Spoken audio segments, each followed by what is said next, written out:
Welcome in, Melanie. Tonight I am testing out my own bag pattern, because I do make like some Lolita looks. So there's this one Lolita dress that I'm trying to make out of some fabric that I have that have like dumplings on it. So it's in a steam basket. So the premise of the inspiration of this bag that I'm making was supposed to look like a steam basket with like a tie bag on the inside that has that looks like a dumpling. So it's supposed to be a steam basket with a tie bag on the inside that looks like a dumpling, but I couldn't get the tie bag right, which I'm gonna have to try to make that later to try to work that out. But this was like the first protocol that prototype that I made. So this is basically what we're trying to make tonight. These are like the first two that I made off of my own pattern. Like I drew it out and tested it from there, and then I had somebody like make it in like an app, and she did it, and I'm trying to work out any kinks. So we're working with an actual PDF pattern now. But like this is the inside.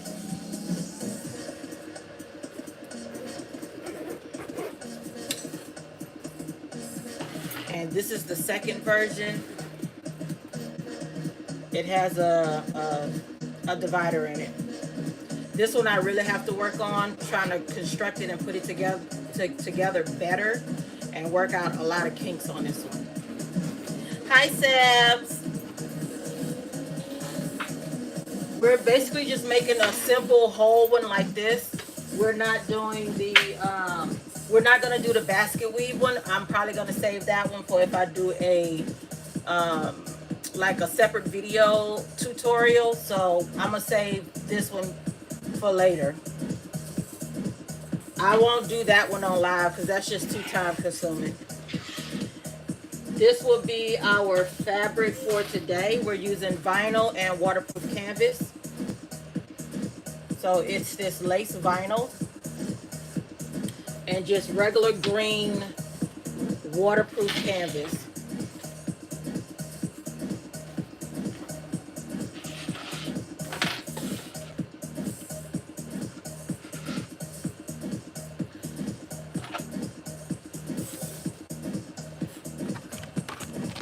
Hey Diane, hey Sabs.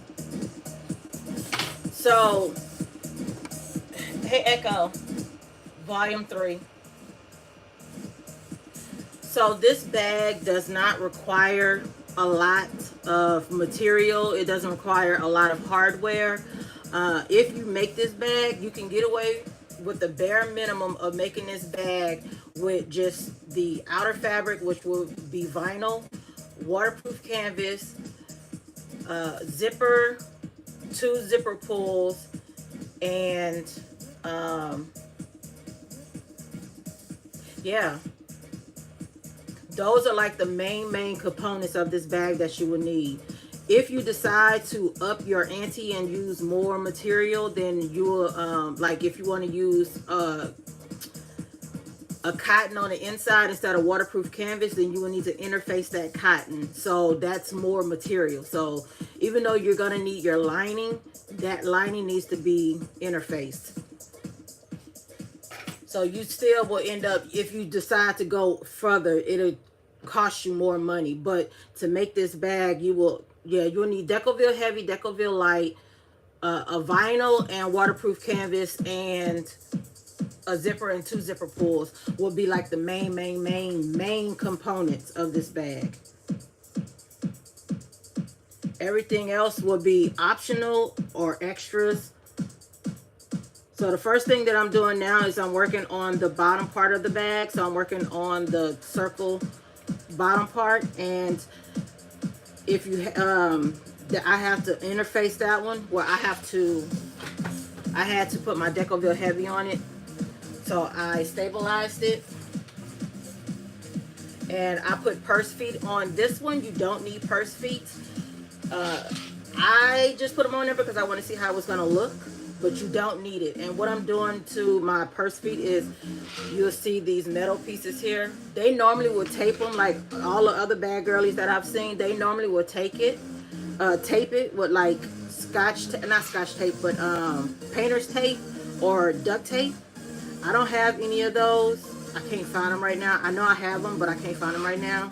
So I like to cover mine with either a iron-on felt or iron-on foam, and I don't have none any right now. So I am using a foam with some some WayWack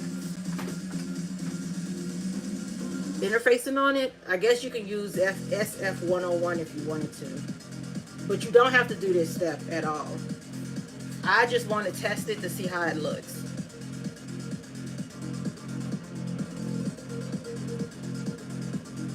So what you're seeing me doing now is ironing these little patches on, so this metal part does not rub through my waterproof canvas.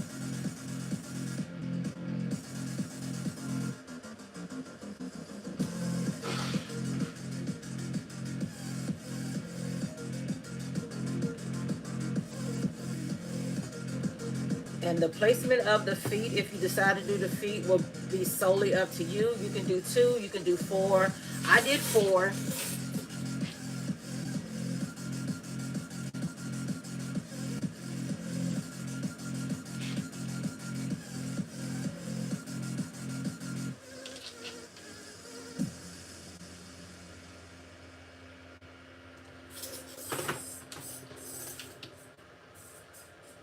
And I am not a bag girl. Well, in the sewing community, we like to refer to them as bag girlies. They're the ones who like make them, and some of them will make them and sell them.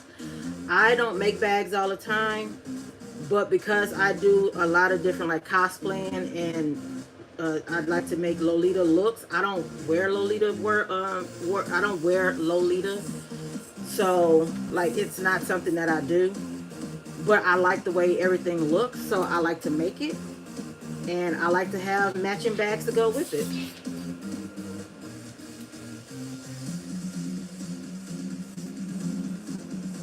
So I learned how to make bags from Brittany of Crafted in Chaos.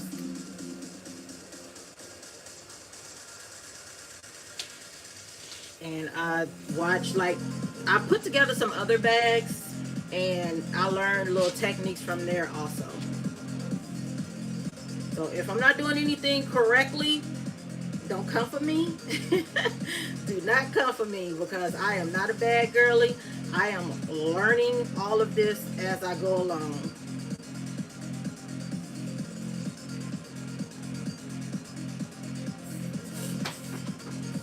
Okay, so these are my feet that I put on, and I've already did the protection to not have the metal touching my waterproof canvas. My next step is to go ahead and sew my lining on. And this is just regular waterproof canvas. You need about a yard of all of this stuff. We're gonna go from upside down.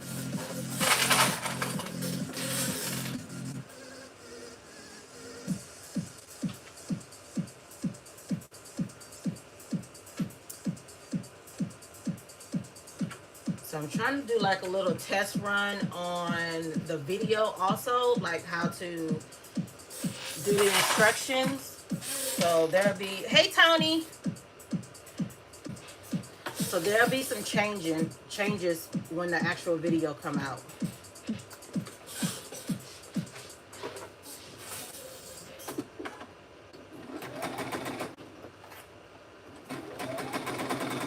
And I am just basting my lining on, like on the very, very edge. I'm not doing the seam allowance, which is 1/4 of an inch.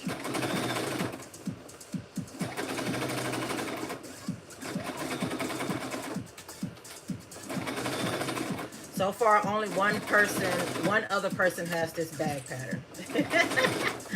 Only one right now.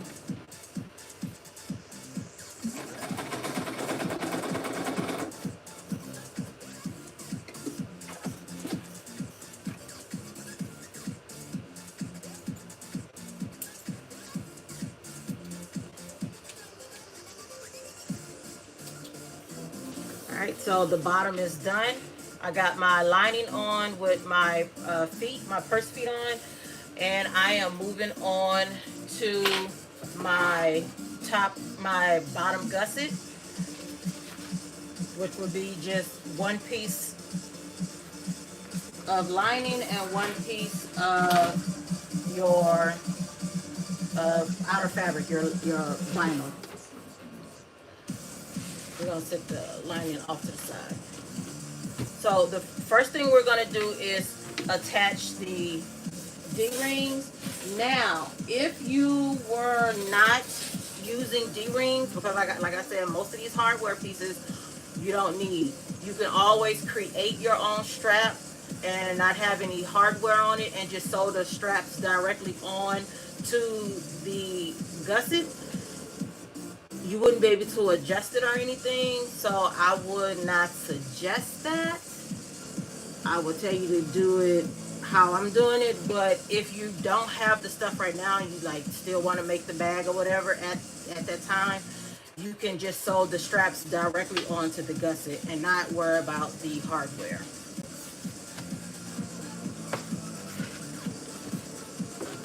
And I've lost, oh, there it goes. So I've already sewn on one because I'm trying to like keep this like quick. This is one of my D-ring holders. You got to cut 4 of these out because you're going to need it for the rectangle rings. 2 for the rectangle rings, 2 for the D-rings. I made my mark in the middle of my tab and I put double-sided tape on, and I'm just going to fold my ends to the center.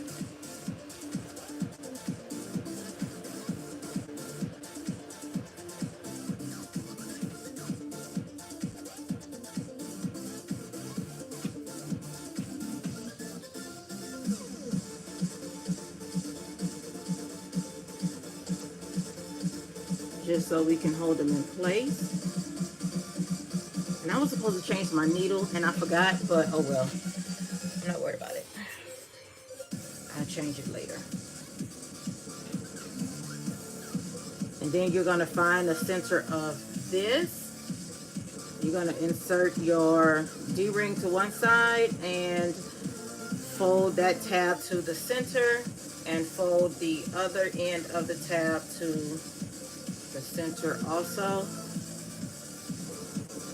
And I'm just going to hold these together with some clips. On the actual gusset, you're going to go down 2 inches from your quarter mark because you need to do a half mark and you need to have 2 quarter marks. You need to go down 2 inches from your quarter mark, and you will place the center of the center bottom part of your tab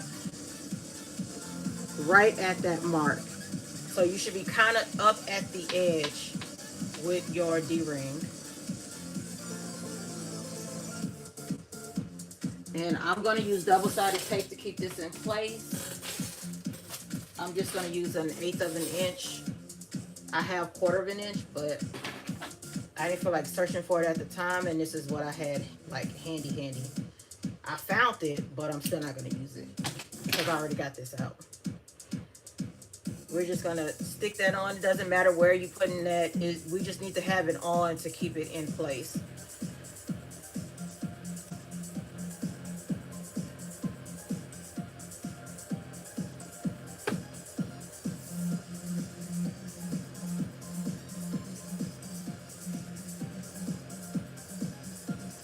And we're going to put it right back in place.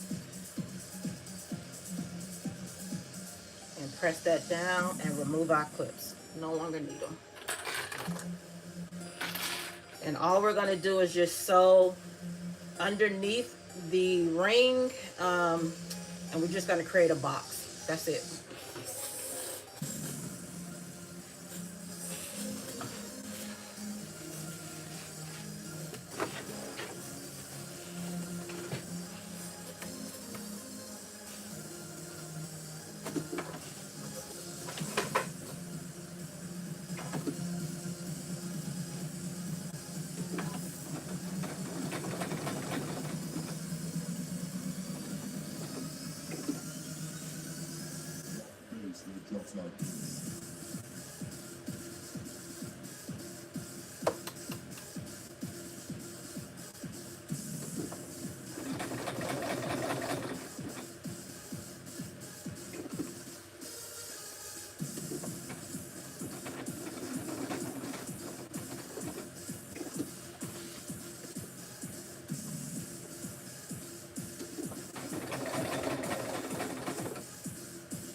Hi, Lynn. Hello, Lynn. So if anybody wanted to know, like if you hadn't seen the Black Sewing Network poster, I'm making my own pattern. It's going to be this bag here. So we're doing a mock-up of the actual. So this one, these two were done off of patterns that I drew up, that I drafted myself. And we're testing out the actual PDF pattern now.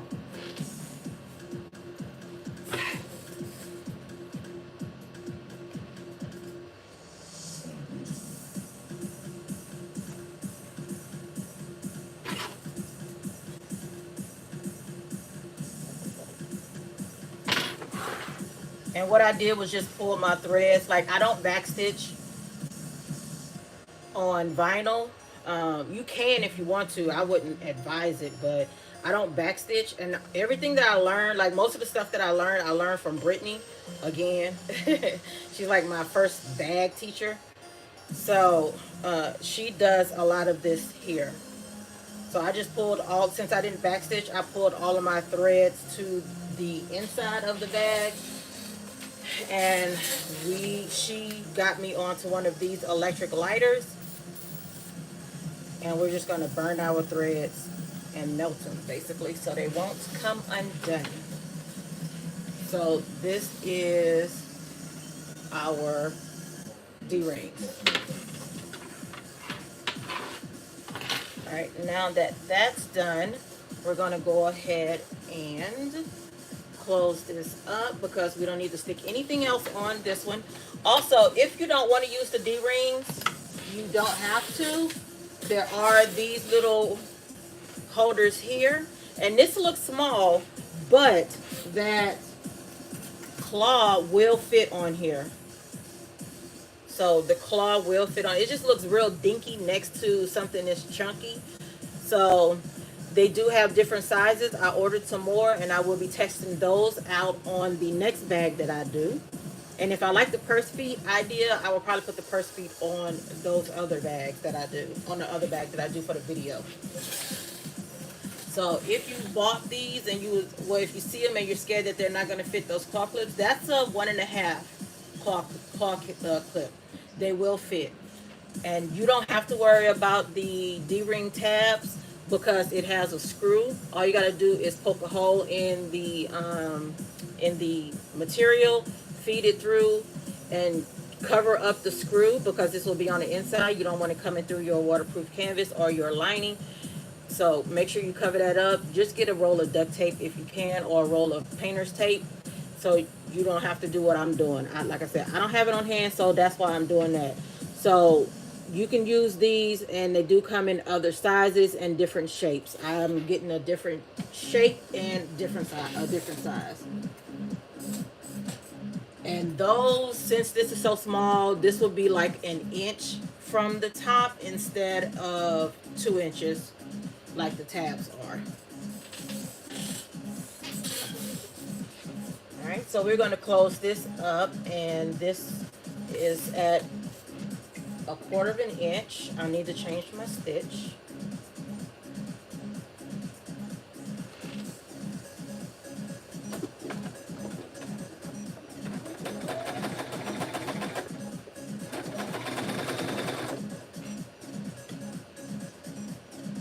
Hey Zena, I saw your video where you took your walk today.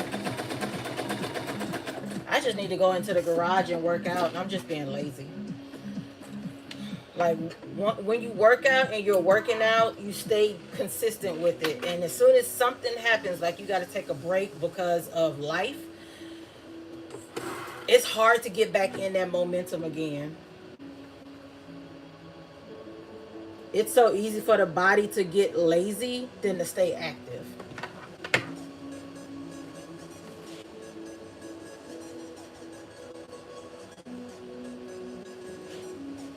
All right, we're going to do the same thing with the lining. Close that up, not with the handles, but we're going to close that up.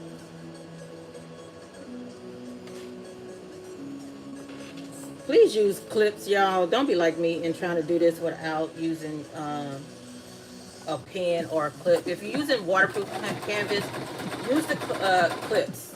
Use these. Don't use pens. You don't want to poke hole in your fabric.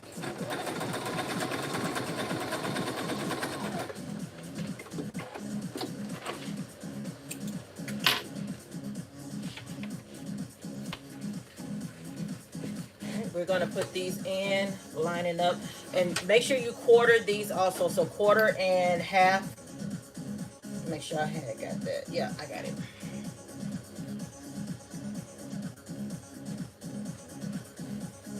And we're just going to match up our right sides out.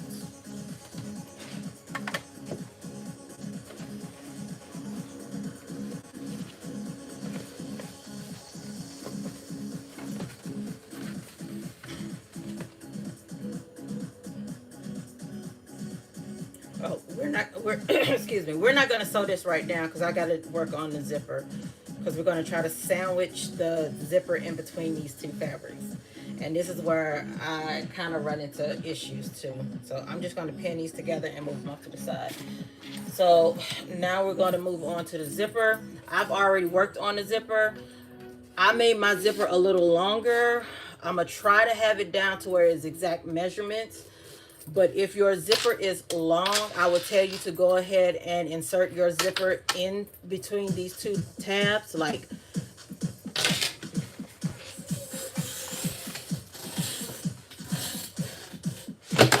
oh, hold on, y'all.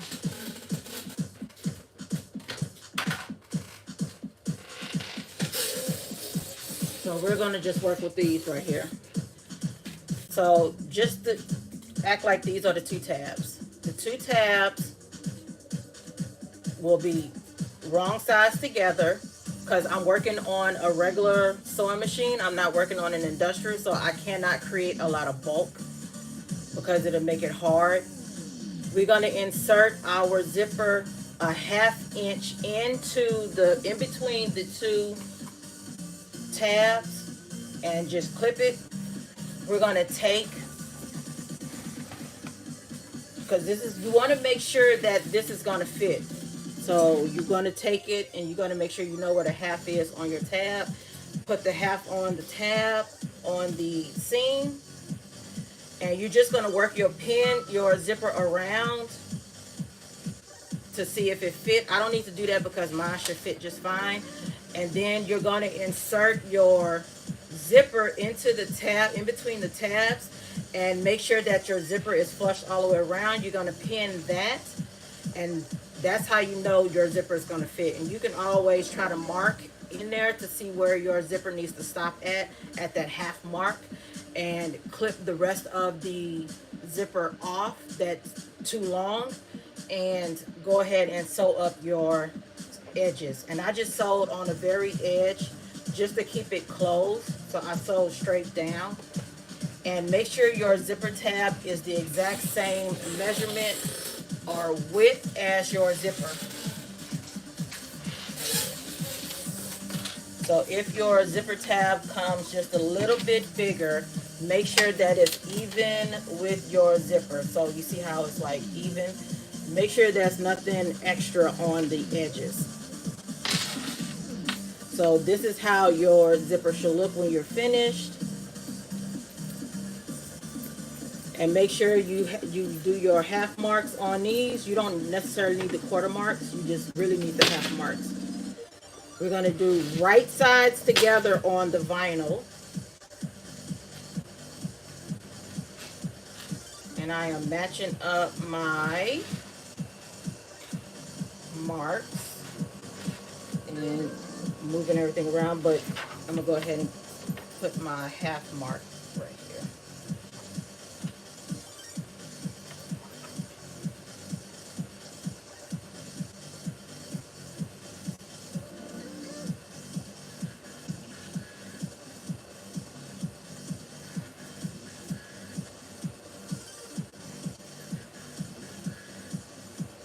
I'm going to be running a lot of this back. So I'm going to be going back and looking at this video to make sure that I don't forget anything.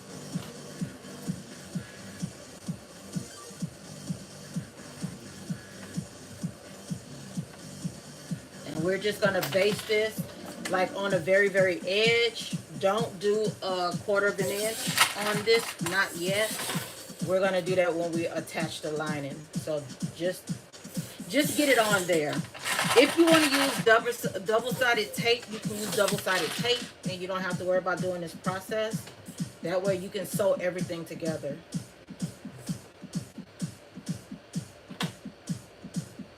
All right, now we're going to just do a quick basting on the very, very edge, because you don't want to sew in the same spot a lot of times.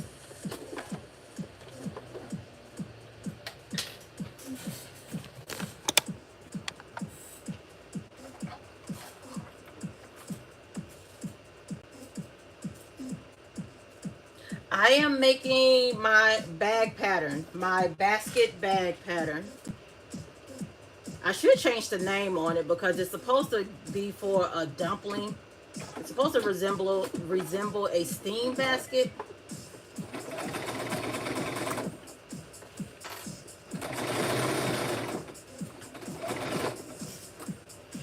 So this is it. This is how it's originally supposed to look, but not everybody is going to want to make this themselves.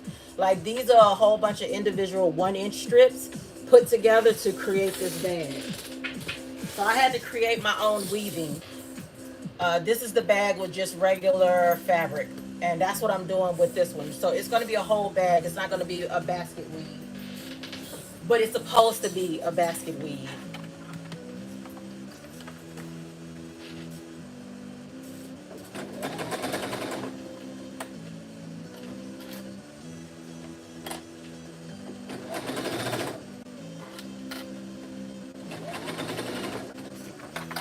But I am doing this to work out any kinks for the PDF pattern. Oh yeah, I know what I just did. I'm glad I caught that. I'm putting the zipper on the wrong side. It's supposed to be up here with the tabs. It's down there at the bottom. We don't want that. We do not want that.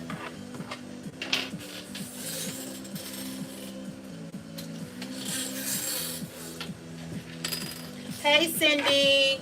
Welcome in, ma'am. Welcome in. I need to take this off. First mistake of the night. First mistake of the night. It could have been worse, though. I could have got all the way around.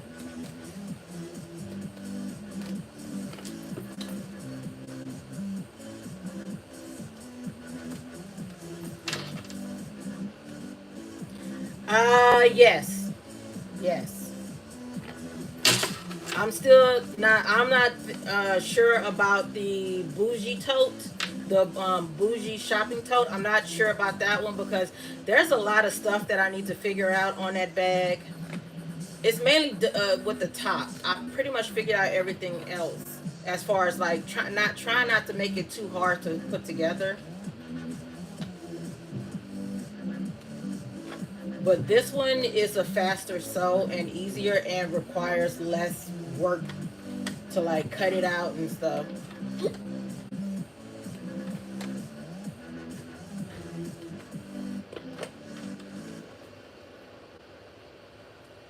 But this one, I don't know, like Tony helped me create the PDF. Like she like did the work for the PDF and she made it herself, and it looked cute when she was holding it, and she had her little scarf tied around it and her little chain hanging off of it. It was so cute the way she had it.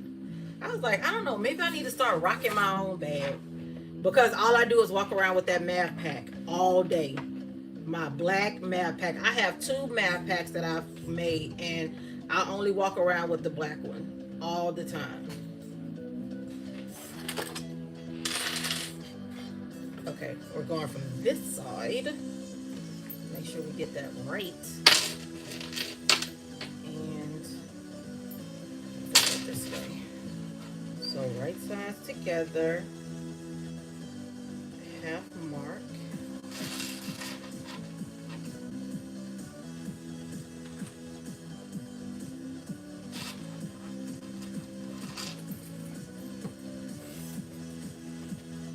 We find the half mark on this one.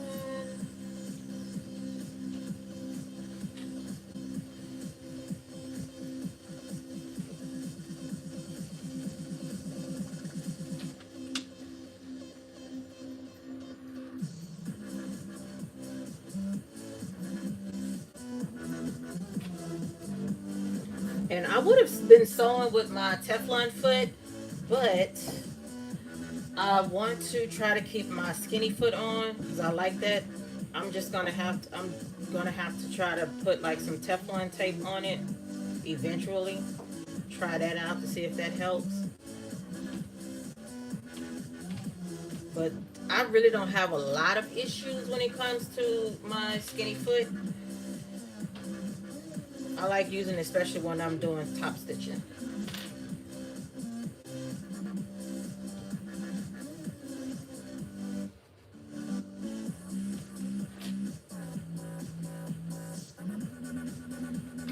What I'm going to eventually do on this one is I'm going to start at the center and go to the front and then come back and start at the center back to go to the front center.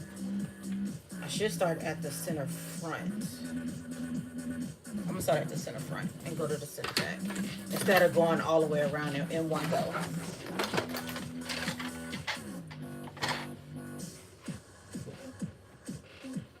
This bag, we're doing this bag. My basket bag. It's not gonna look like that one. I need to change. Nope, I got enough. I'm about to play around with bobbin chicken.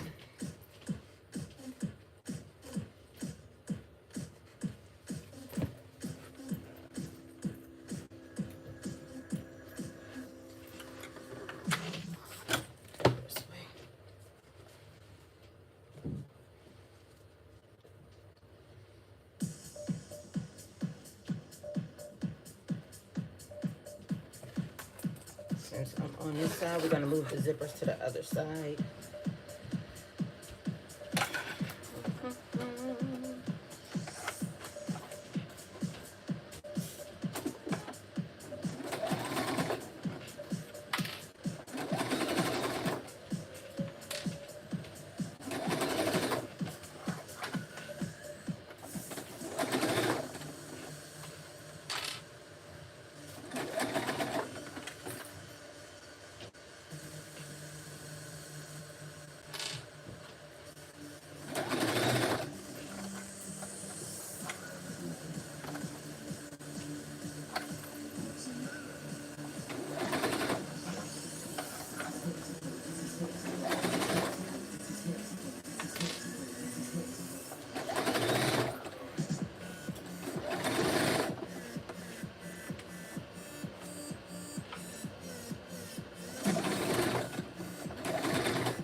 Start at the center on this one, move my zipper to the other side just to get them out the way.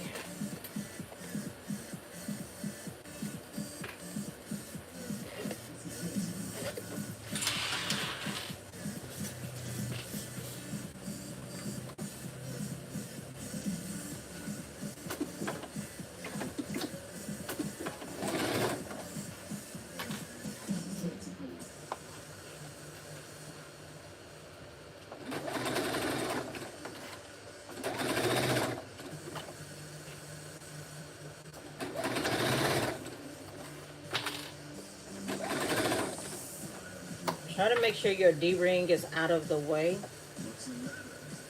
This is going to be tricky.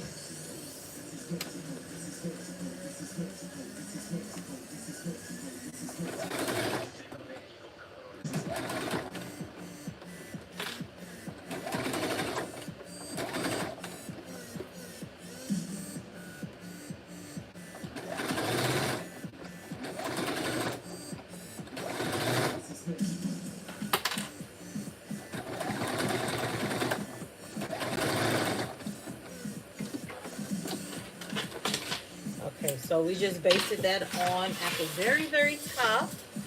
And now we are moving on to the lining.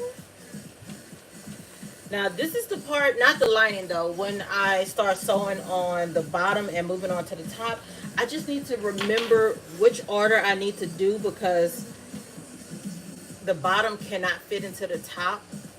So I kind of got to figure out all of that before I start sewing that together. But I'm just going to go with the flow now and correct in the actual video. Okay, so now we can go ahead and put our lining in. The right sides together with the vinyl. Matching up our marks and seams.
Lining may be just a touch too long, only because I know I was ironing it, and when you iron this stuff, because it's like so rubbery because of the backing on it, it can stretch the fabric out, the canvas out, and make it longer.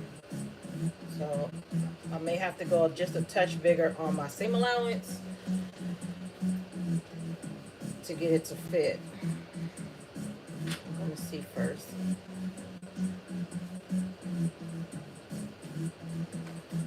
Because if it wasn't that much, I can just ease it in on itself. But I feel like it's going to be too much. I may have to go in another 1/4 of an inch. But that's not the pattern's fault. That was my fault. But like I said, I ironed it to get the wrinkles out. Do not iron the rubber side, please. Don't do that. I ironed the canvas part.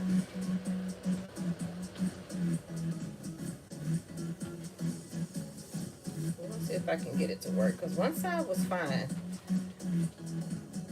It's this side that's not going in right.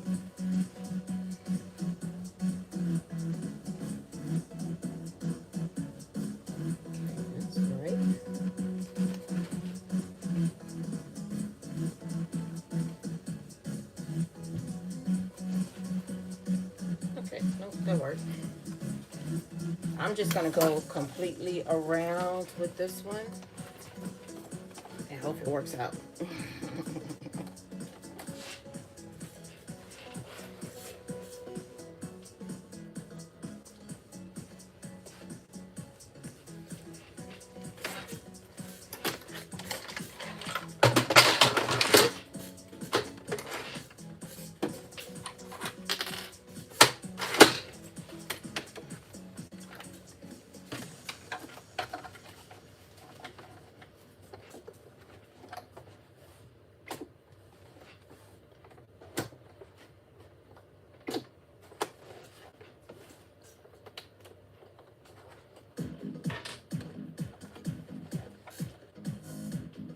And this one we are going to sew at the 1/4 inch mark.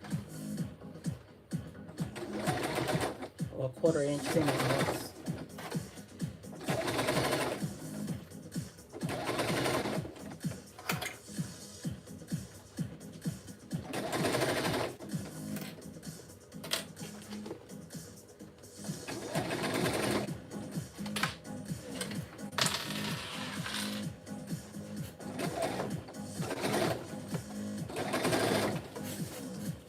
Y'all can't see anything because I be forgetting to put the camera back down.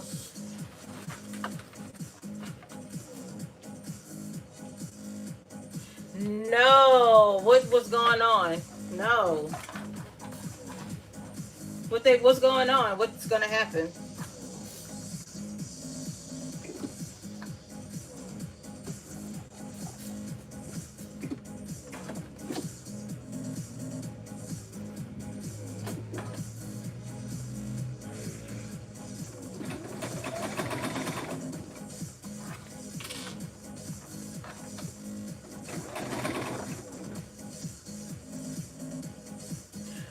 No, really? It's a good thing that I'm trying to learn how to do my own stuff. Like, I know how to drape, so I do know how to create my own designs and create my own patterns for myself. So I'm glad I know how to do that at least. And then I still got all these old ones left, so I can create from those. They keep coming out, they're basically coming out with the same stuff anyways. Like, it doesn't feel new anymore. So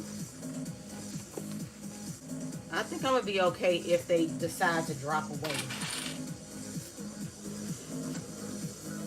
Losing them is losing them is not as bad as, you know, some people losing Joann's, because we still have indie patterns that we can go to when it comes to patterns. It's just harder to do fabric.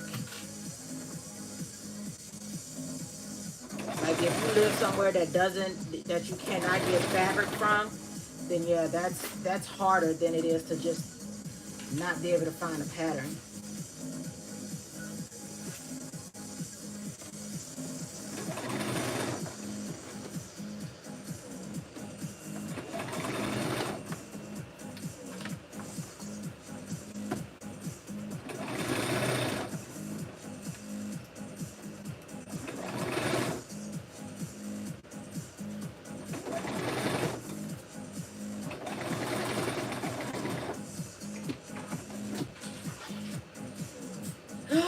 No!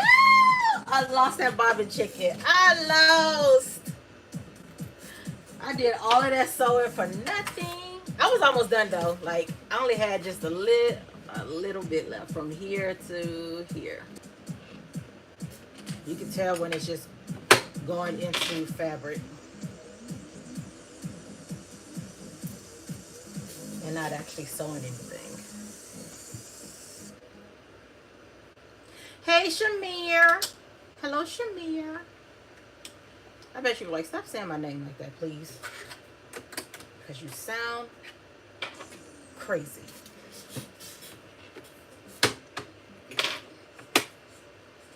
All right. Let's finish this. I was on the road, too. I was on the road.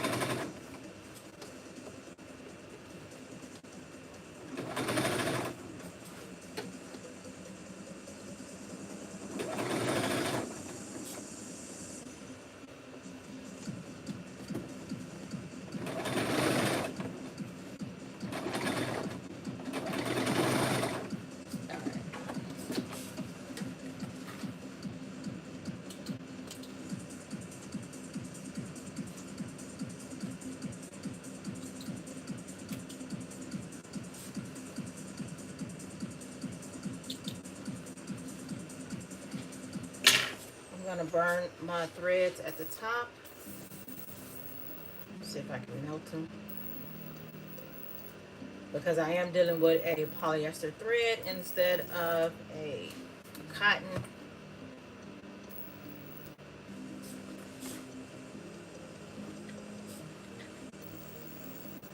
Make sure you don't burn nothing else.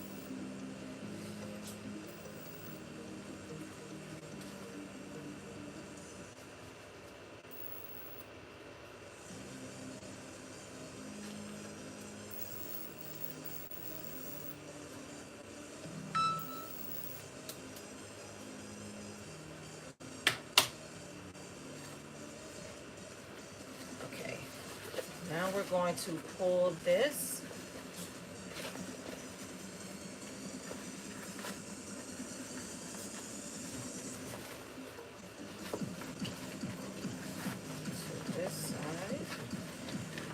Flip everything inside, well, right side out.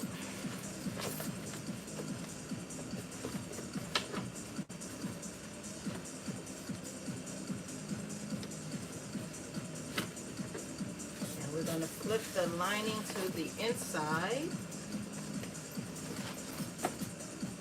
And we're going to do a quick top stitch around this part here.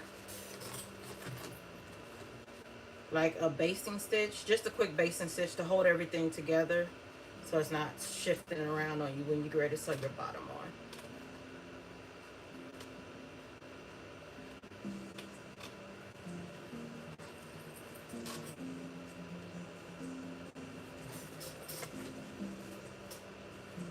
And yes, you do need to have your marks at the top and at the bottom. Just makes it easier lining up everything. And yes, I'm at the bottom. I'm not at the top. I just want to clip this so I can move to it when I finish the zipper.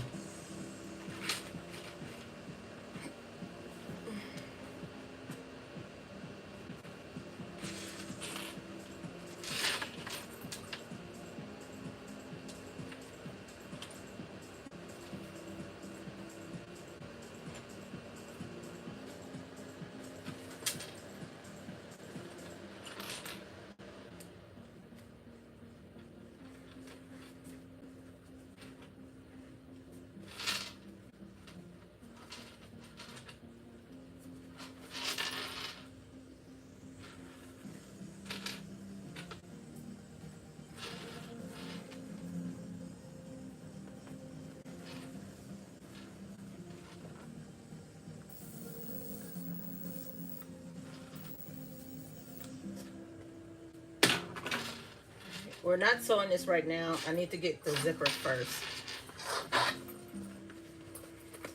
But I want to move on to it when I finish this.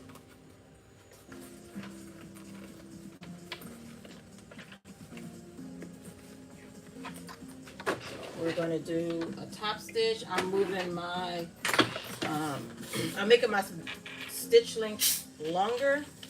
I'm doing a 4. I'm sewing at a 3.5. I should probably go down to a 3.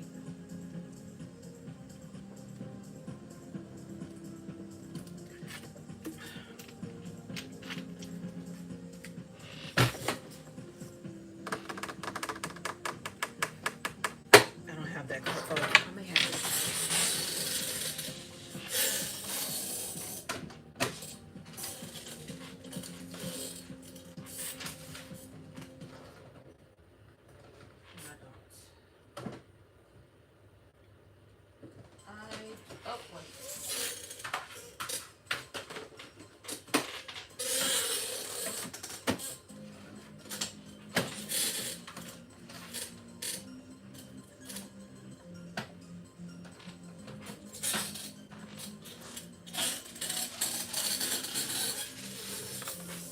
Close enough.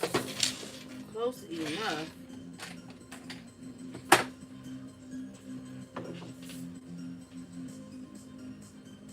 In case my stitching come out like super ugly, I kind of want a thread to match my lining. I still want the white to be on the outside, so I'm just doing a bobbin right quick.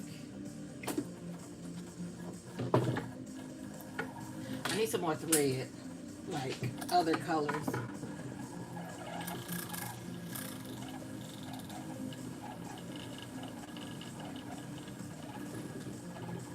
And I shouldn't need a lot of this because I'm binding the inside, and that's going to be with a white binding bias tape.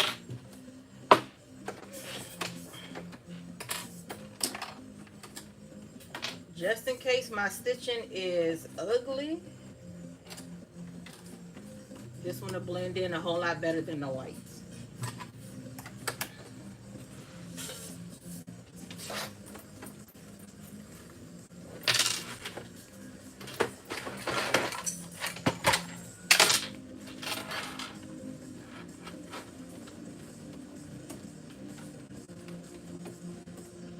Alright, and we're just going to do top stitch. Let me lower the speed on my machine because I have a habit of going real fast. I need to move slow.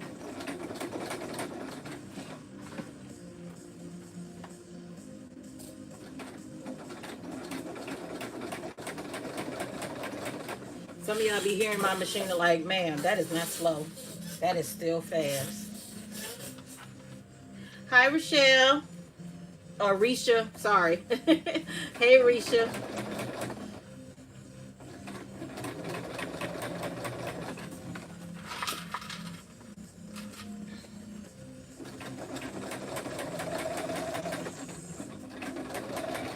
Oh no, don't get stuck. Don't get stuck. Don't get stuck. What are you stuck on?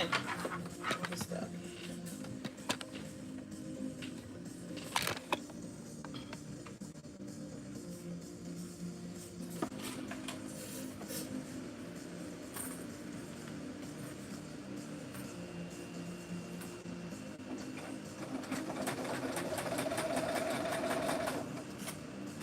Move my zippers out of the way because sometimes they will mess up how the zipper goes in. So try to always move the zippers away. Like, don't start sewing over it where the zipper's at. Move them out of the way before you get to them.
I probably could have got away with the white. Like, that's not bad looking at all. But you can't tell because, like,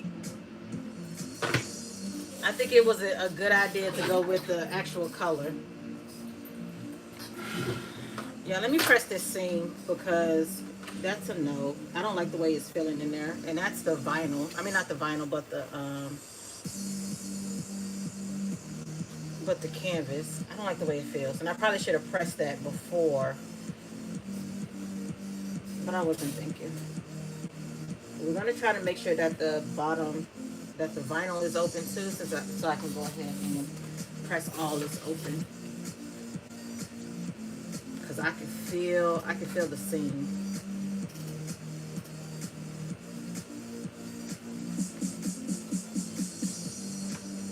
Okay, that's flat. Yeah, I can do that.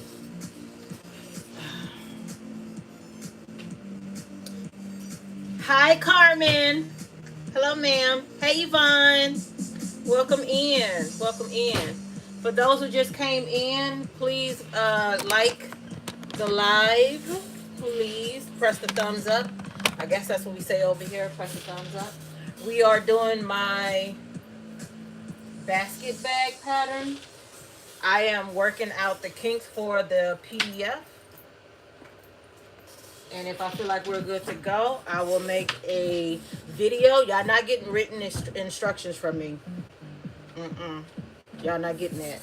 Y'all, everything that I need to say is going to be in that video.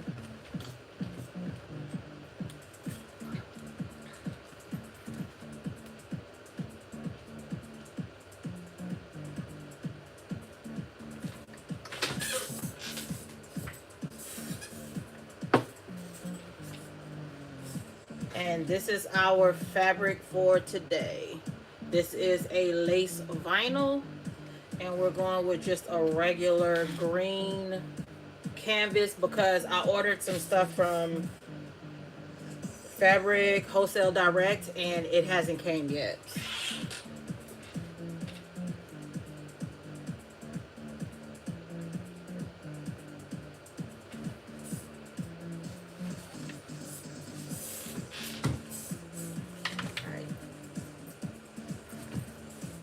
Seams are nice and flat. Like this. And this is what we should have so far.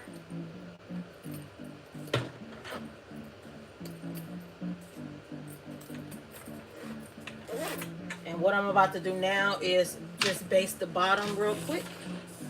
Super quick. We're not going to attach the bottom yet because I want to go ahead and work on the top. But we're just going to baste it all together.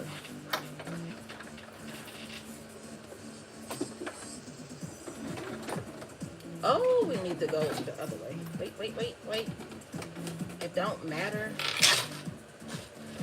Let me change this. Because I need to reserve that.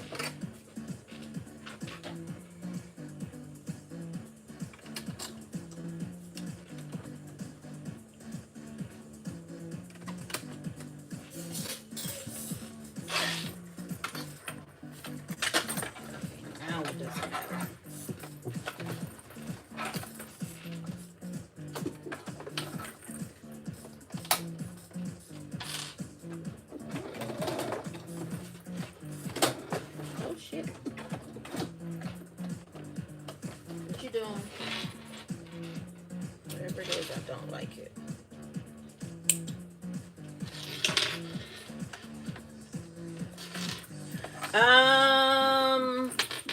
This one I know I would definitely wear. So I would wear it if I'm just going out with my husband. I would just make sure that whatever I have on will be some type of green or have green in it.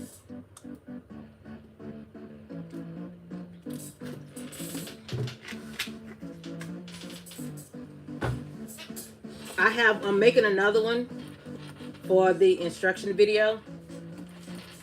And that one is going to be black and gold. That one I will definitely wear everywhere.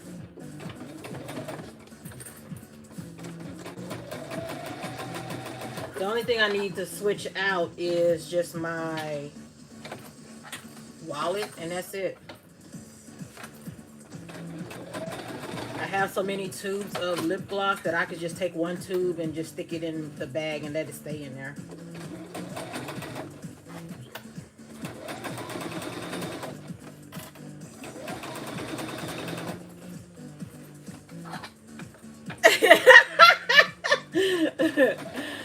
Hush, Amir, hush. This one is actually cute though. I will give it that. This one is actually cute. Like, I'm a little proud of this bag. If I get that damn dress sorted out, I will make a bag for the dress. My milkmaid dress.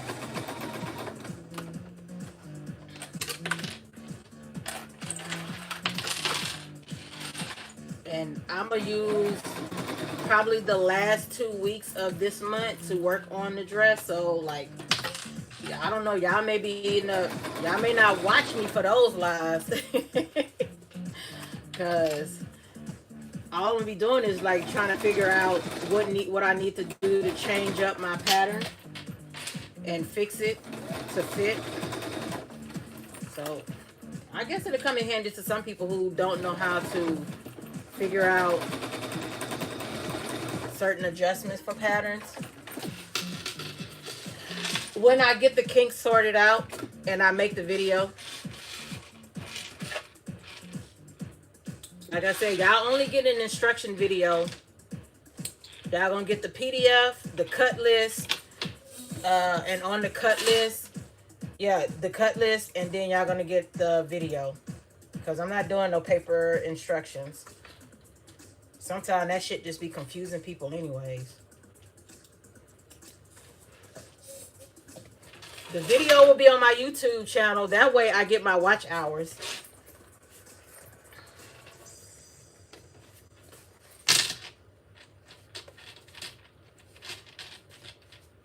Alright, so this is what we got so far. It should be basted on the very, very edge.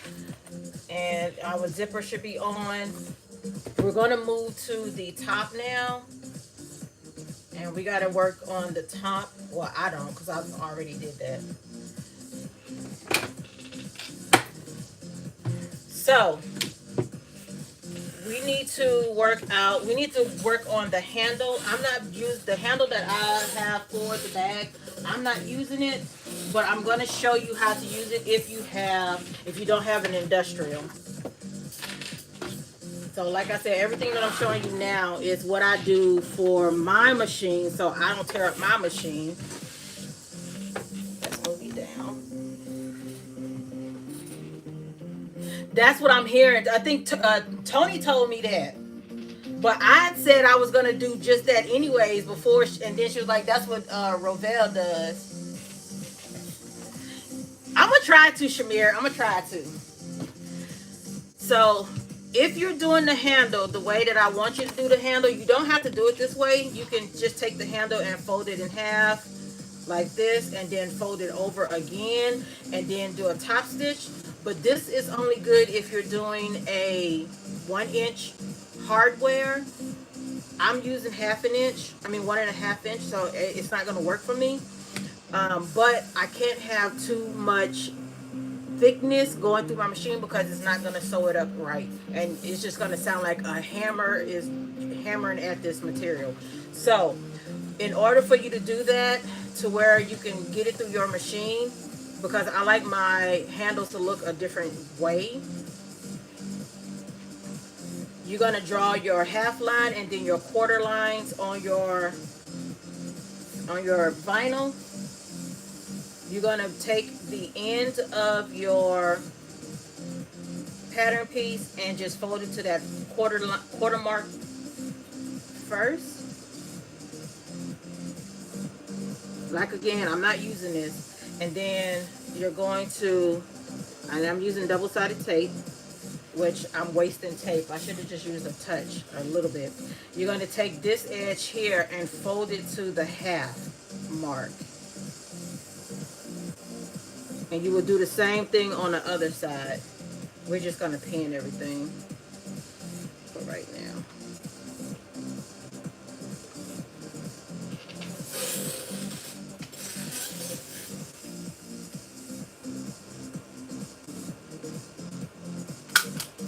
And I'm just stapling that in closed because I don't want to use up my tape. But I need to have that end closed correctly. Alright, so when you're done, it should look like this. So you're going to have space here on the edge to sew on, to where you're only going through 4 layers of material instead of 6 layers of material. Because y'all know, them machines be acting stupid sometimes. So we're going to fold this to where it meets up here in the middle. We're just going to clip it. You need to measure from the edge 2 inches. And on that 2-inch mark, you're going to fold over. Was it 2 inches? I think it was 2 inches. Hold on, let me check.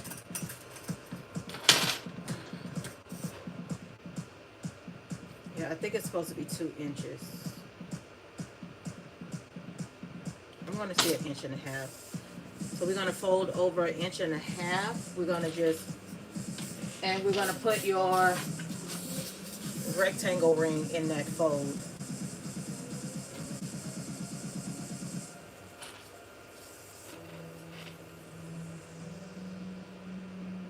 And then you're just going to pinch all of this closed and do the same thing to the other end.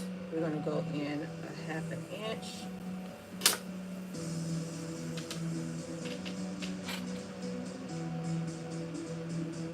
I'm not going to put the rectangle ring on this one.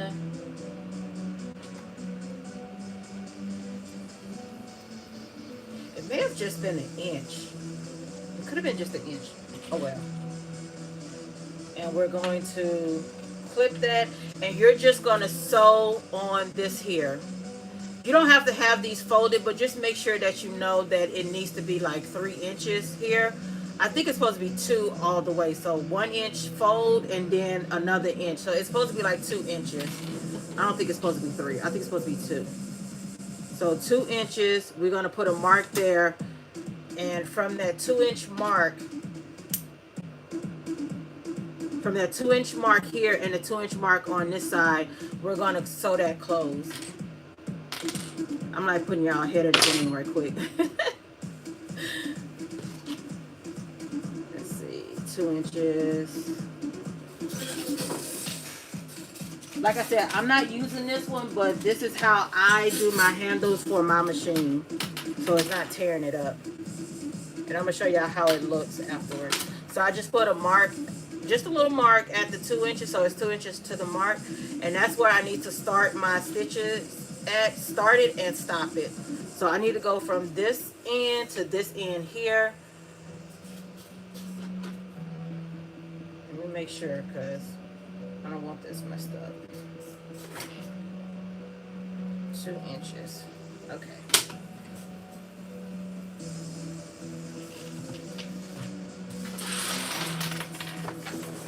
And we're just going to do a top stitch from that 2-inch mark. And you can back stitch if you want. I probably will because I'm not going to do the pull, like pulling the string through. So I'm going to just top stitch. Back stitch. So you see, I'm only going through 4 layers of vinyl, and my machine can handle 4 layers.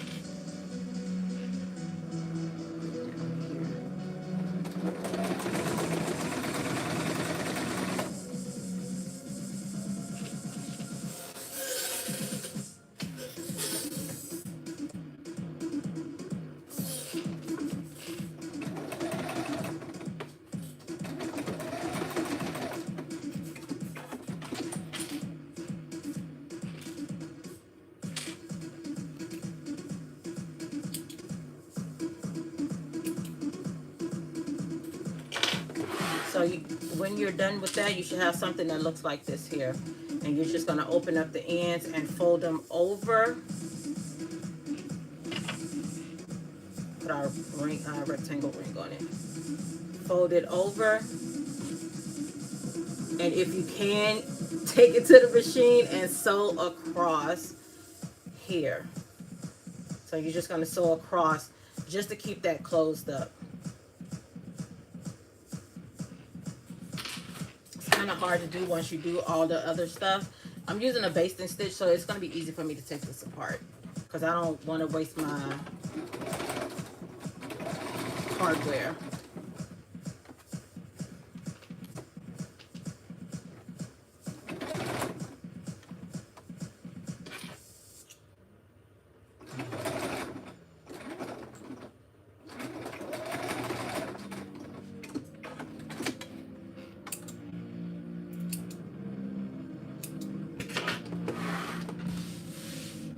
So that's one end of the handle. You're gonna have to do it on both ends, but this is how I like my handles to look now instead of the flat handle. And then you're just gonna take another rectangle ring holder or D-ring holder and do the exact same thing that you did with the D-rings. Fold it in half and then fold it in half again.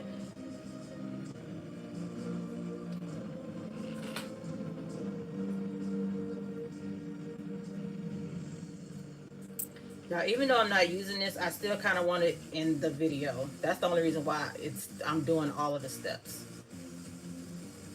It's going to help me do the other video.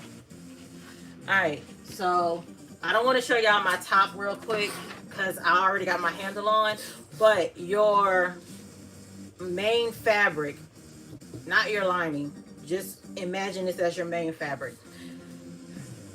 I have my quarter marks and my half points. You're gonna, from your either one, it doesn't matter, because you can make your front, your back, whatever. So whatever you determine is your side, go an inch in on those sides from those marks and put your handle on that mark, and you're going to sew this down. So you're going to do the box on, here. So you're going to be an inch in. So you're going to put a dot here, and you're going to put your handle at the end of that dot, and you're going to do the same thing on this side. And if you don't want to do the D-ring method, you don't have to. You can take your your handle that's like this already on the end and just sew it down to create a handle. You don't have to do the D-ring. That's why I mean the rectangle ring. So that's what I'm saying. You don't have to have all this hardware. I just choose to have it because I like how it looked. But I'm going to show y'all another way of doing the handles. I don't know if anybody else has done this, but I thought it was cute and I thought it was a good idea to do. This is my handle. This is a pull knob for cabinets from Home Depot. This is my handle. This is 5 and 1/16, 5 inches and 1/16, from from the hole here to here, but they have it labeled on the packaging. This is my handle here. Don't use the cabinet screws. I know, right? Like, I don't know if anybody thought of using like the cabinet pulls for their bags or whatever for handles, but I was like, I'm supposed to try this shit out, and if it works, it works. But don't use the screws that come in the packaging.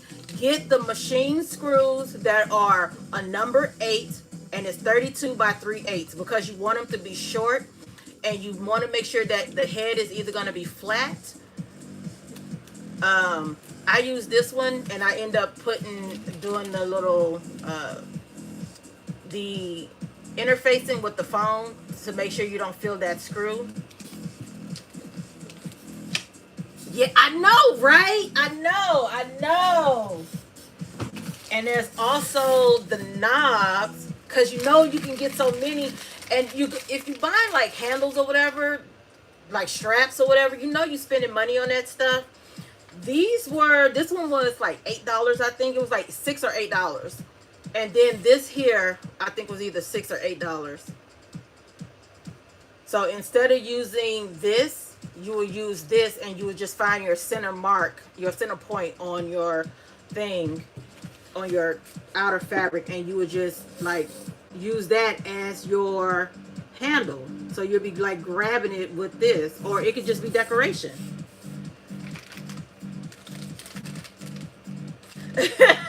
Y'all know I'm always gonna try some stuff. Y'all know I'm always gonna try some stuff, and I gotta bring it to y'all also. I gotta make sure I bring it to y'all. But if you get these, please do not use the cabinet screws, because although they will screw into the knob, they don't screw all the way into the knob, like, because they gotta go into a cabinet. So y'all know cabinets are pretty thick, so it's gonna have a gap on that screw, and you don't want that. So make sure you get the number 8, 32 by 3/8. These will fit into the screw. It will take the place of the longer screws. So you don't want to use these. Just go ahead and buy you a bag of these, and they're like $1 something at Home Depot. Yeah, you don't want that extra piece like extending out, because it's going to extend out like that much, probably about that much, because it's got to be able to tighten into those threads to squeeze the cabinet so it don't become wobbly or whatever. So yeah, get the shorter screw so you don't have to worry about as much, and it goes all the way in and it tightens. Hey Tyjery. So yeah, I just had to throw that out to y'all real quick. I just had to, because your girl be thinking about some shit sometimes. Okay, so if you don't have to worry about doing the handle, just find your side marks, your quarter marks, and just try to center your handle. This you're gonna have to do because you're gonna have to figure out what works for you as far as how long your handle is, how big or how long your handle is. If you get a knob, you just need to go into the center. If you get a pull, you need to figure out, like this is 5 1/16. I would tell you to go no smaller than 5 1/16 and no bigger than 6.5. So on the packaging, if it says like 6 and like 5/8, don't get it. It's going to be a little bit too long. You don't want your handle to come like all the way out here to this point here. I feel like this works the best for me. So when my 5 1/16, I should have, like, I'm measured on the ends and I got about 1.5 inch, like 1.5 inch. So yeah, just throwing that out there for you guys. Just throwing that out for you. Hey, Will. All right, so now we are going to put our lining on since the handle is done. So if you decided to do it either way, it's up to you. You can, and you get it done, just go ahead and start putting your lining on like you did your bottom.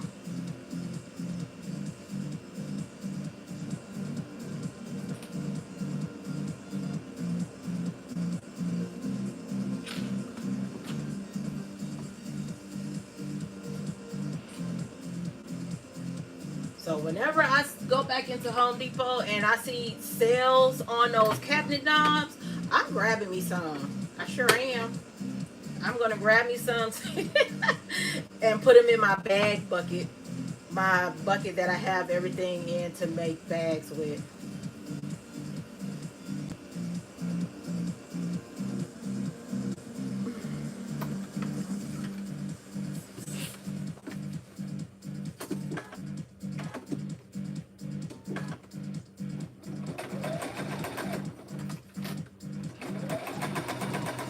Yeah, I know I'm going to try some stuff out for y'all first before I just suggest it to anybody. If I suggest it to you, it's probably because I wanted to try it out and I just never got the chance to try it out.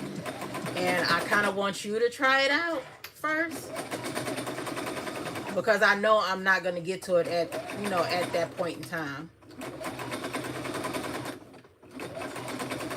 So the next bag y'all make, and y'all want some handles on it, do try that.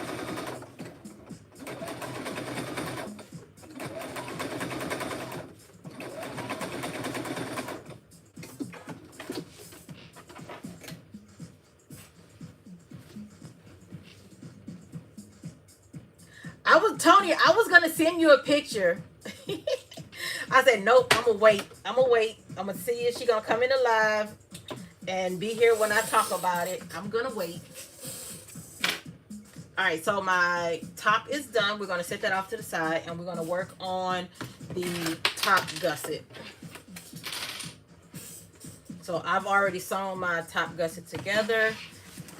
We're going to do the exact same thing with the lining, and what you did to the bottom part is what you're going to be doing to this one here. And this is where it starts getting tricky because you got that bottom to mess with.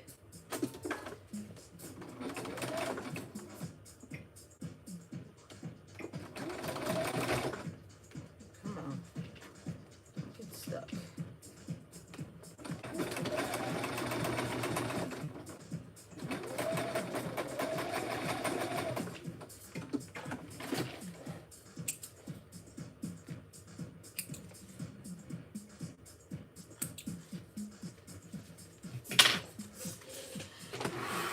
Let me press this open so I don't forget.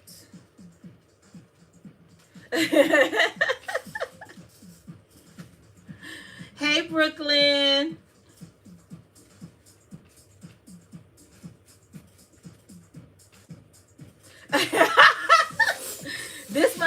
This my bucket bag pattern, my basket bag pattern. We're testing out the PDF so I can send it so I can like y'all can buy it from me. Since enough of y'all saying y'all want it, so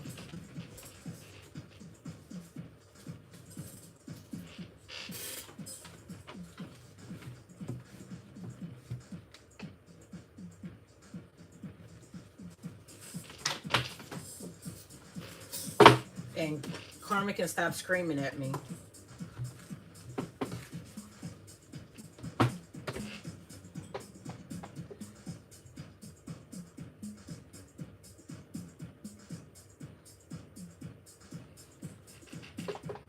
Hey, Elisa. I don't know yet. I gotta work that out. But I'm gonna keep it cheap. I'm gonna keep it cheap.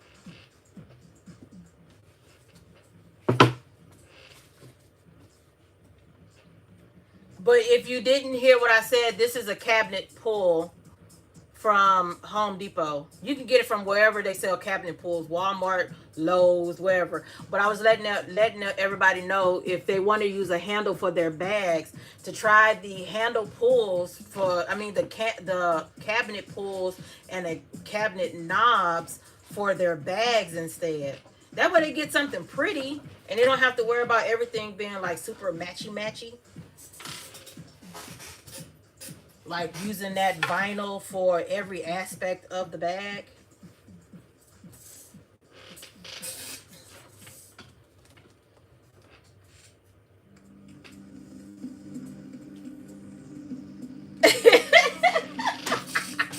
Cause I need to reserve the last 2 weeks or at least 2 weeks for the dress. I need to work on my own pattern. So like since it's another like black pattern designer month, I need to work on my own stuff and not necessarily somebody else's. And we don't have a lot of black designers out there.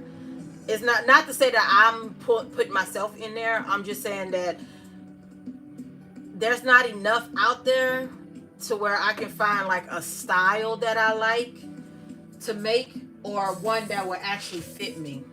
So there's that.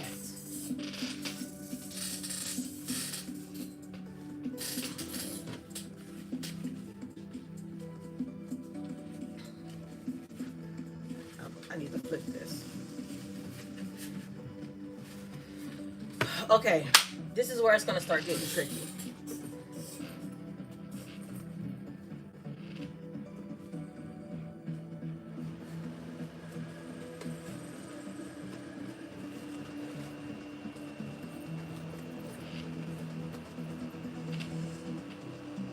About the half mark. Let's see if I can put, nope, we're gonna do this one at a time.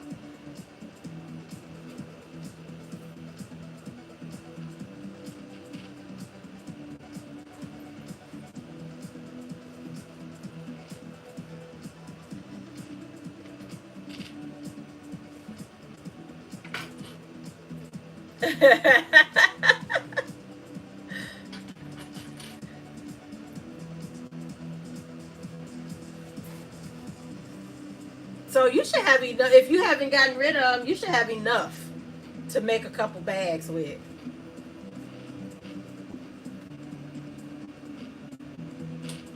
When we're done, I'm gonna show y'all what I'm gonna use to do the video with, the instruction video with.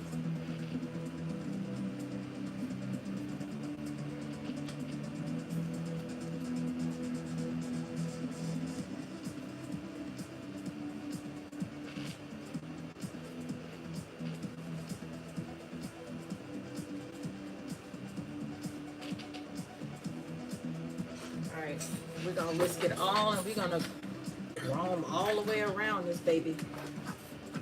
Instead of me starting from the center.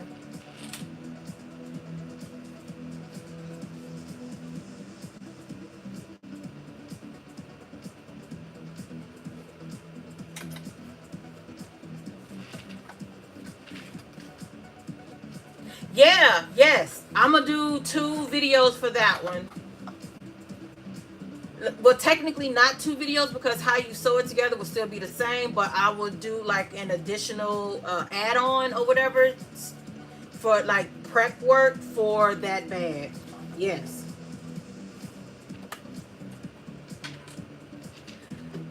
Because that was supposed to be like the full, like how the bag is supposed to be made technically. But I know everybody is not going to want to do those strips.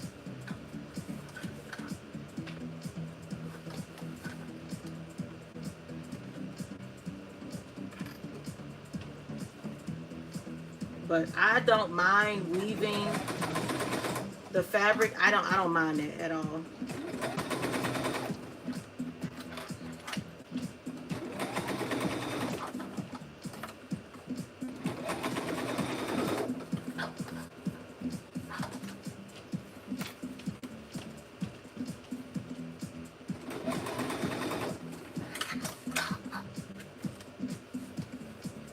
Should do what Renee did and have multiple sizes, but I don't know how, like, y'all know I like my bags to be big. I like exaggerated stuff, whether it's really small or really big. And I don't know how I feel about putting out there a pattern, just like I would do bigger. I would do bigger. But I would probably let y'all just blow it up or blow it down. Like, change the sizing. Let y'all deal with that.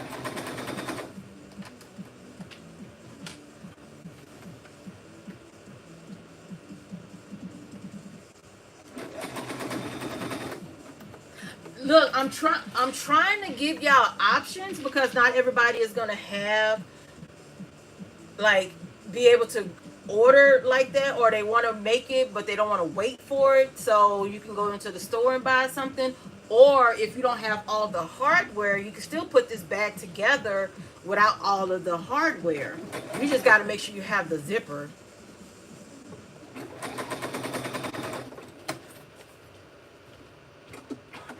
I need to work out the divider part, so I'm not going to release that just yet. But if I release that, it'll just be an add-on to, if anybody bought it, it'll be just me sending them the add-on. It'll be an add-on.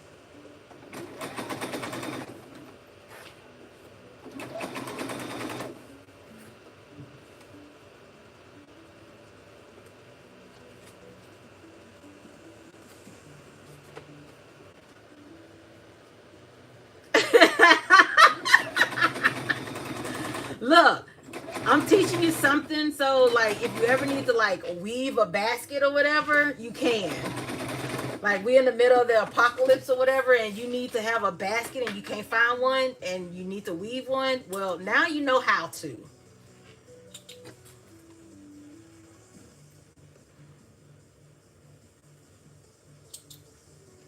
Just put like, y'all know how we had the little skill list, like skills that we wanted to learn.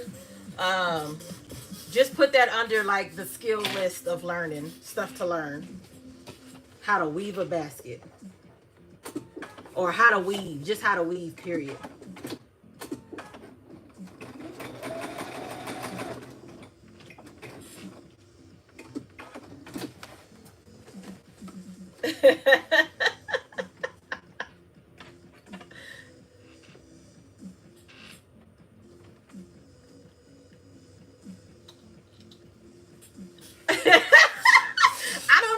I don't know. Maybe in arts and crafts, so if you take an art one, maybe. Look, think of it like this. You'll know how to weave some fabric so you can cut it out and make you a corset, so you can weave you some fabric together and make you a corset. For all of my corset people out there. For all of my corset people. All right, so now we're going to put our lining in, and we're going to sew this one at a 1/4 of an inch. Remember, we just did a little quick basting stitch to hold this together. So we're going to make sure we line up our seams.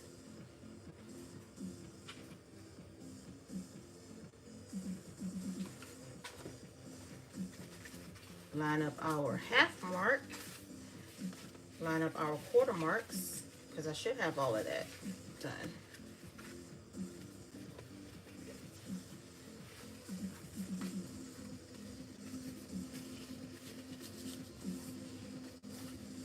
Oh, did you post it?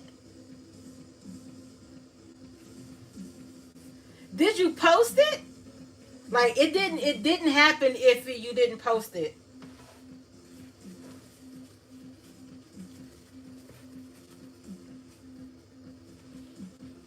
But look, Lynn be working on sets and stuff, so I know that corset stuff is gonna come in handy one day.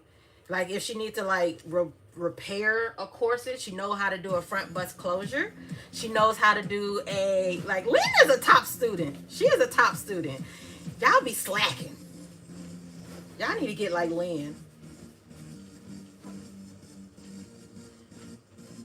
Lynn know how to do a front bust closure. She know how to do the grommets, so she know how to lace up. She know how to do the what else? And the privacy panel. A lot of y'all didn't learn that one because we didn't get that far with y'all. Lynn just happened to finish before all of y'all. Lynn was leaving y'all in the dust.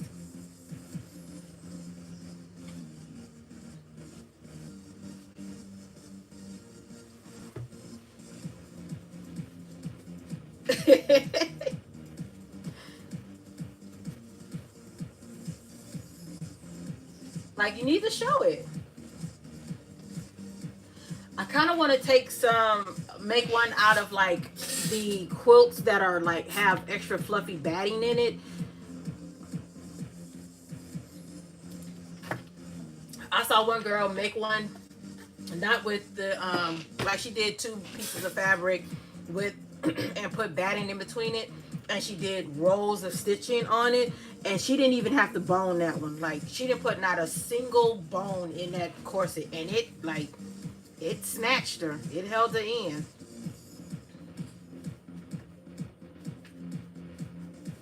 So I want to try that.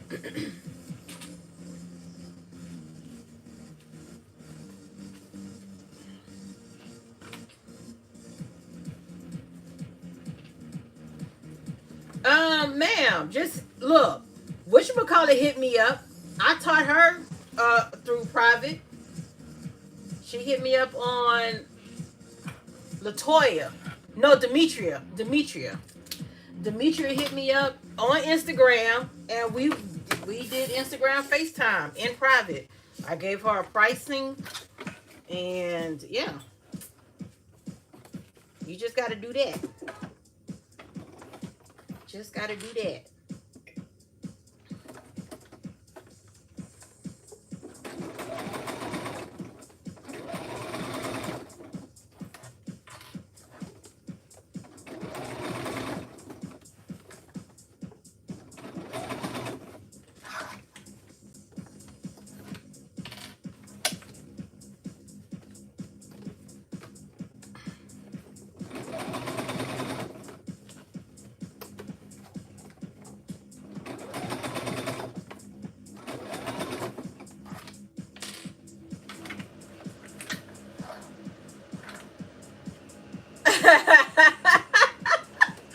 When? Not through Instagram.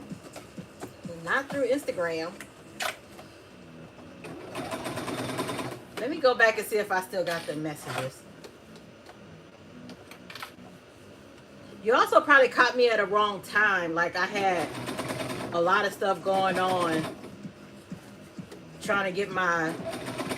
Because a lot of the times when I'm not able to do something, like when y'all see me and I'm not around, it's because my sleep pattern is messed up again, and I got to try to get out of it. So I be sleep during the day. I be knocked out. That's why y'all used to see me on in the middle of the night or late at night if I decided to come on.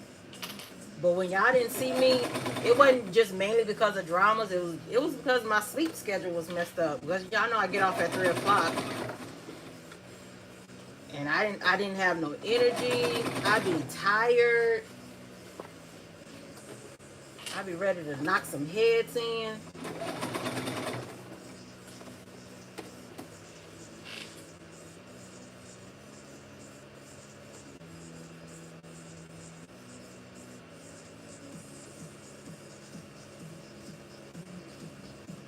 Oh, I didn't know it was a name for it. All I know is I liked it. I thought it was cute. I did not know it was a name for it. But yeah, I do want to try that technique. I do want to try that. And I probably want to do it on one of the um, period piece corsets, like a not a corset, but what's they called? Not a corset. Oh my God, I forgot the name of it. Oh my God. If I can remember the name, I will say it. But I forgot the name of that type. It's not a corset. They call it something else, and I forgot what it was called.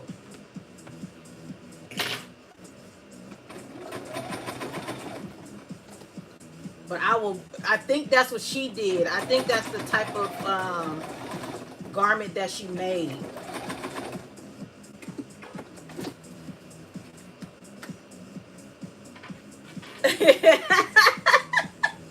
Not there yet, but I can't wait. I don't want the hot flashes and stuff. I can't wait though, because that means I ain't got to deal with Mother Nature ass every month. I cannot wait.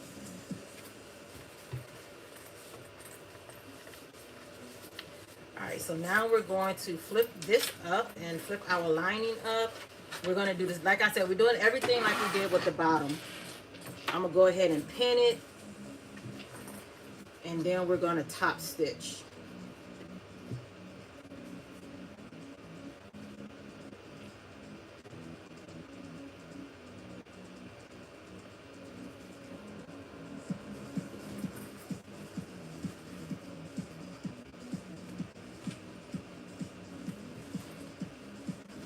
So far, y'all, we've been on for an hour and 41 minutes. Not bad.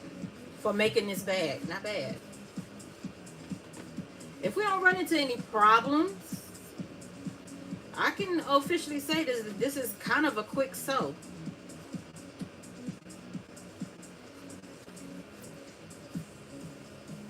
We'll see when I start getting to that, putting these tops on. Because once we get the tops on and finish the handle, the strap, that's it. We're done. We are done.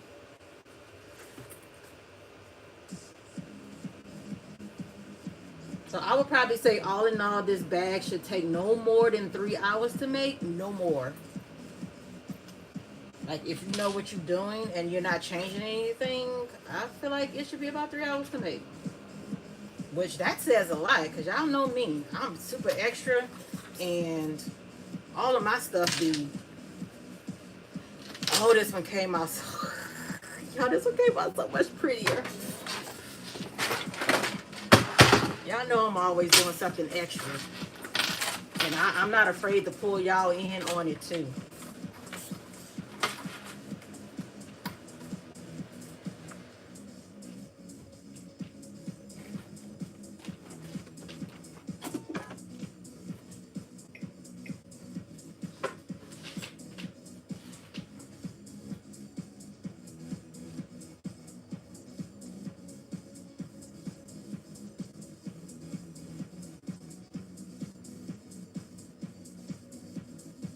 No, it's not. It's a period piece. It's a period piece. Oh my God, what is it called? Hold on, y'all.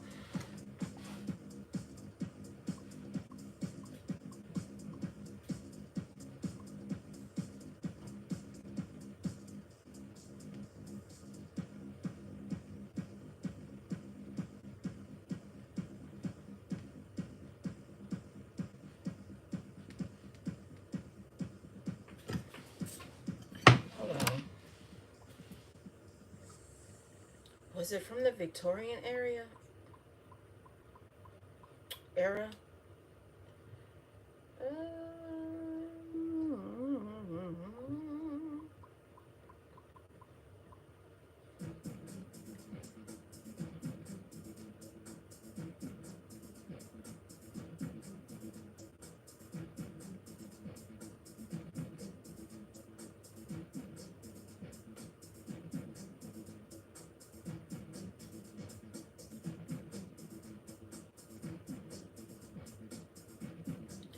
They look like this. They're the ones that look like this.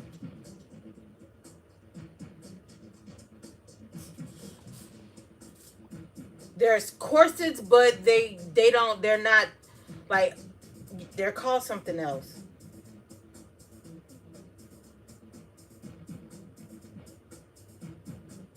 And I can't think of the name at all for the life of me.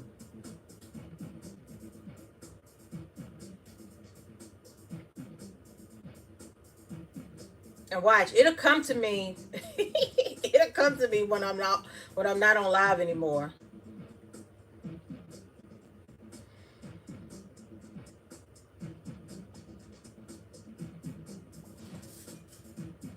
Stays! Yes, yes, yes, yes. Those. Oh my God. Oh my God. Why was that so hard? Why was that so hard?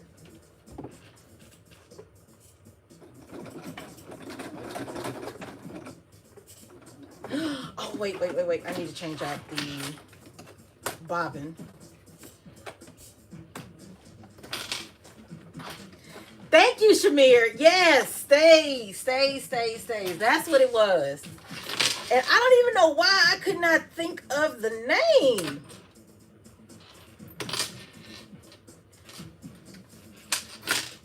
That's what she ended up making hers out like as. So she did that to make one of those. Oh, I was like, what am I looking for? Y'all know I be forgetting stuff real fast. I need to change this bobbin out.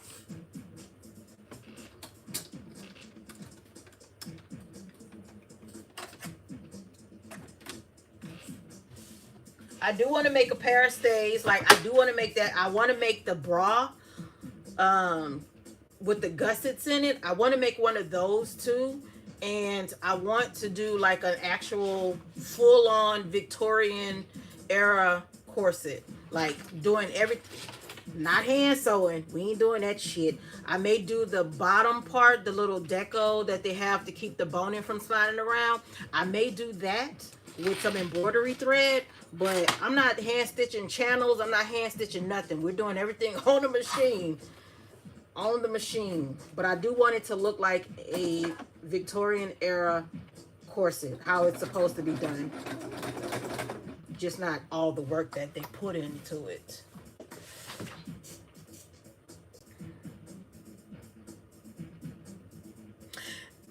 You talking about this? This is a lace vinyl. I got it off of Amazon and it came in a 14-inch by 56 roll. And this bag is coming like, I'm making this bag off that roll. And I also cut it out of a 12-inch by 56. And I didn't need any additional fabric. So that's what I'm saying. It don't take much to make this bag at all. It really don't take much. But it's a lace vinyl. I had it in red and I used it for my milk carton. My milk carton bag.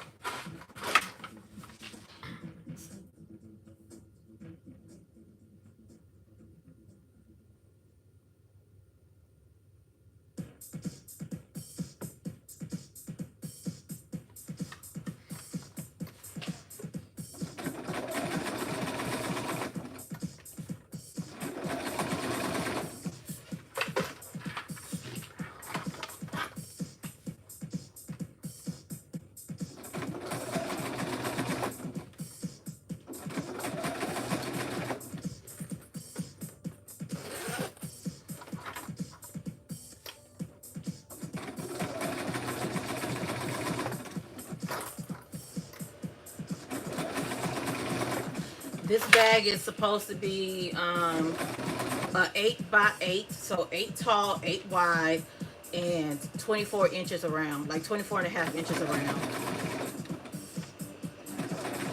That's the dimensions in case anybody wanted to know.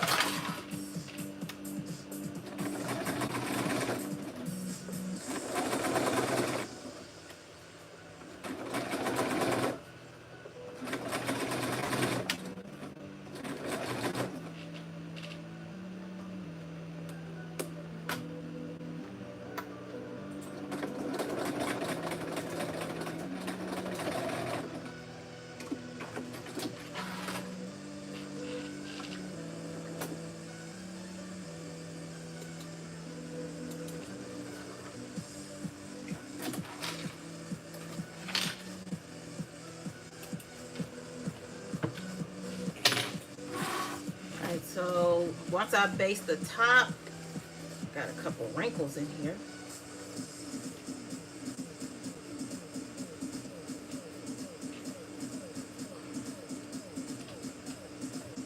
But this is the bag so far.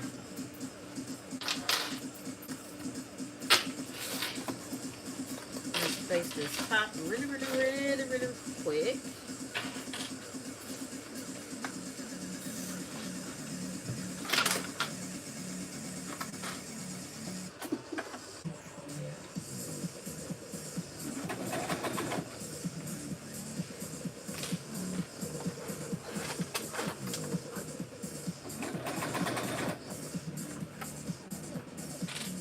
Hey, Soul Style Me, welcome in.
I feel like I need to do this with foam instead of Decoville Light. I don't feel like it's like heavy duty enough for me.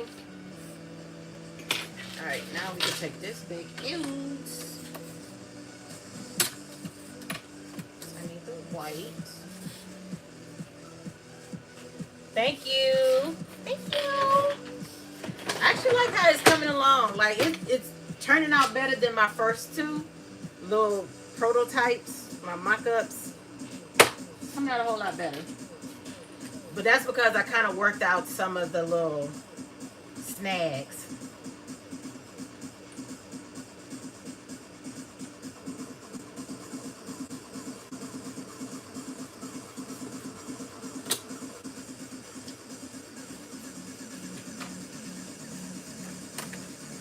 Like what was getting me the first time I made it was like how this part was gonna attach right here. This is how it looks here.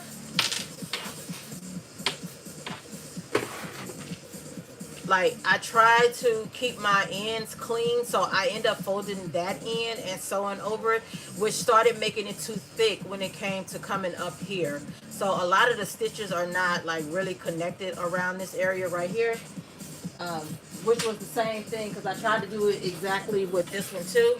So with this machine, I just decided to leave the edges raw instead of folding them in like I did on this one here. And that helped a lot. Like that helped a lot. Because I was running into, you can see the little stitching right here. I was running into a lot of problems because it just wouldn't go. It was just too thick.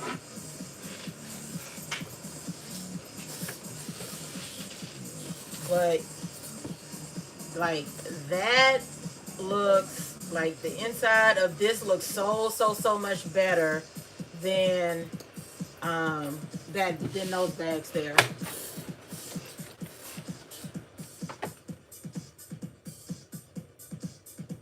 Ernestine, it's a lace vinyl. Lace vinyl from Amazon. Just type in lace vinyl and it'll come up.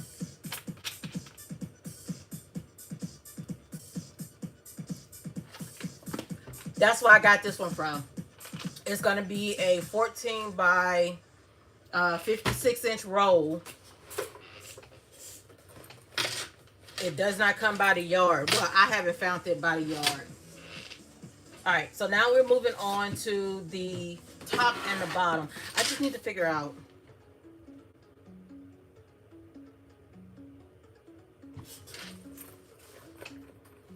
Should I start with the bottom? No, I should start with the top. Excuse me. I should start with the top, but I need to flip this.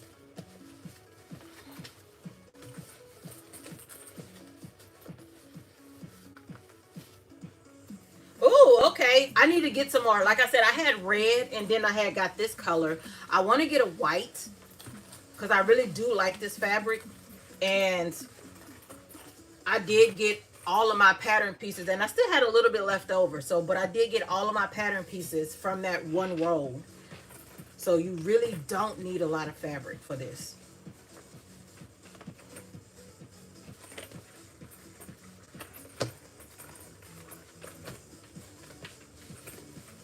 Okay. So I think I want to go with, it probably really don't even matter. Yeah,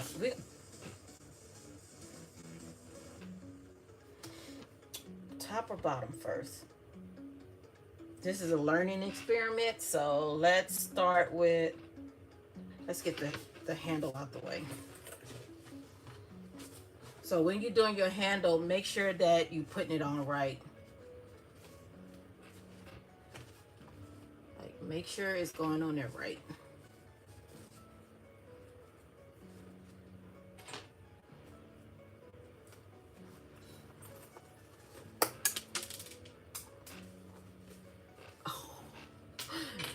Broke. It's not supposed to happen.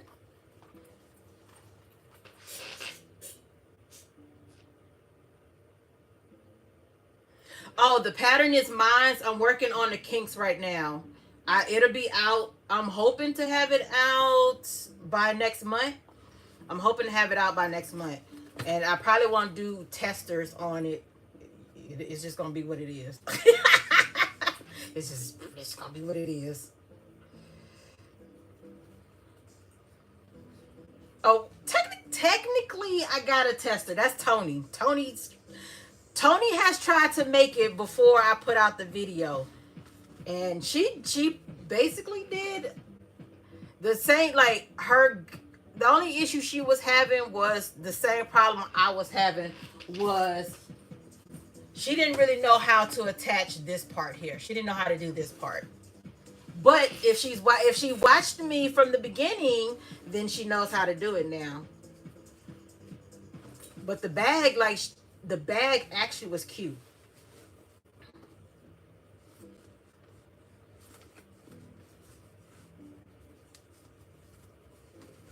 So yeah, we will try to have, I would try to have the bag out next month.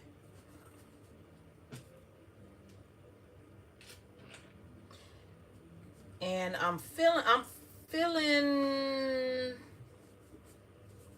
I still got to work on the pricing, but it will be under 10.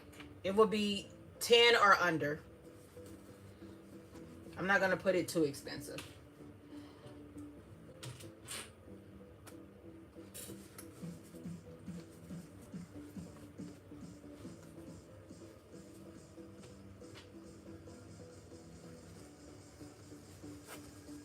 Maybe I said maybe I do it through Etsy, but I don't know. I just probably do how Dee do hers, and just like y'all cash at me, Zelle or whatever, Apple Pay, and I shoot y'all a PDF, and y'all could just watch the video on YouTube.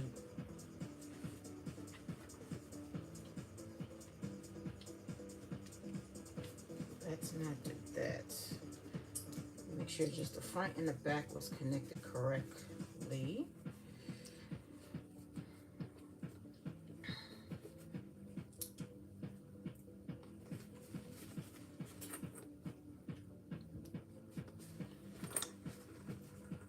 that greenback, I tried to do a drop-in lining and it didn't work out. That's why I was having issues on that bag too.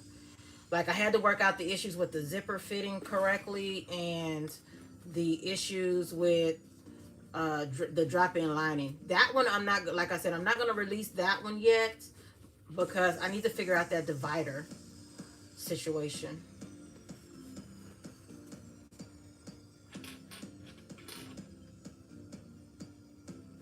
I can do the yellow one, depending on how yellow is, because I have some yellow linen that I need to that I want to make a. I'm thinking about doing that vacation set that Raven did. If y'all know who that is, Raven and D did that vacation set. I've done it before. I like that set, and I kind of want to do another one since everybody else is making it now. But if y'all seen my knit pants set, the one where I got the cardigan on, that blue one, and I have a green one, those pants is that pattern.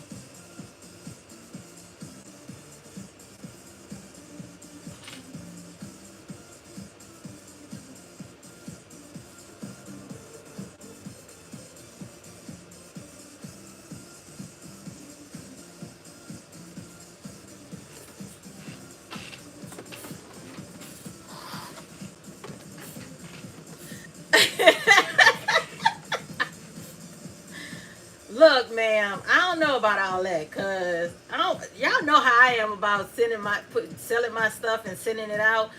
I just don't be thinking that it be up to par. It may be up to par to y'all, but it don't be up to par to me to sell or to give it. Not even to give it away, because I still feel like some people be like, this ugly ass bag. She could have kept this shit when you got it for free. Like, you got it for free. Why is you talking bad about it? But you know, some people like that. And I don't like for my shit to be talked about. I like for y'all to look at it from afar and think that it's cute. Don't come up on me. Don't examine it.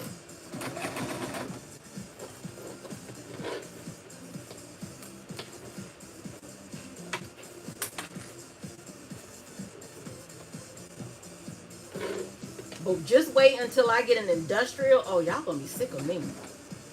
Y'all are going to be sick of me.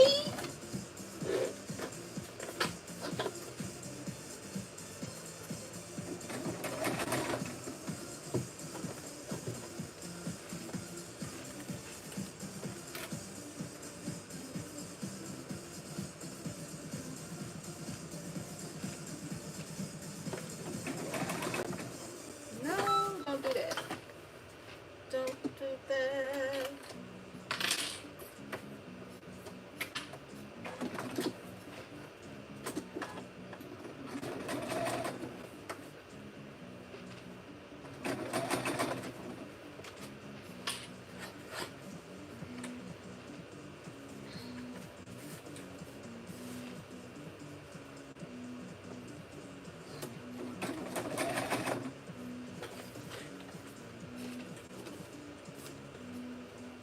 Nope.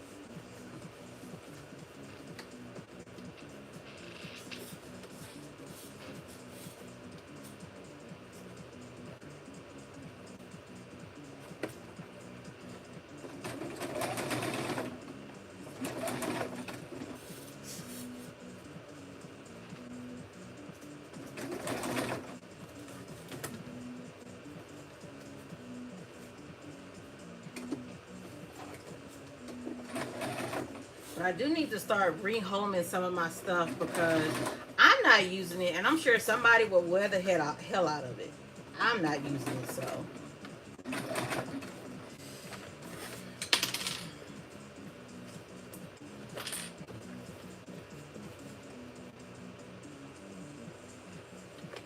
It's just over here sitting around taking up space. I want my sewing room to be naked again. Not naked as far as fabric. Just all the stuff that I made. I want to start from a clean space again.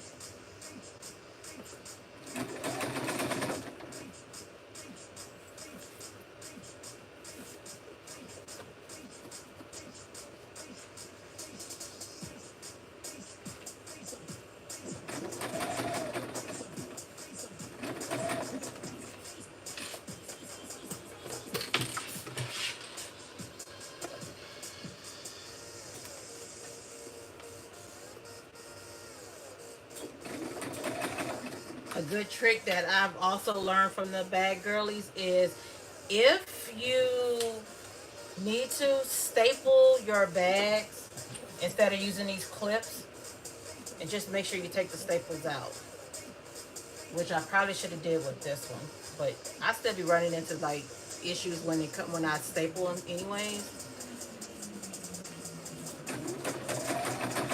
It makes it easier for this to stay together.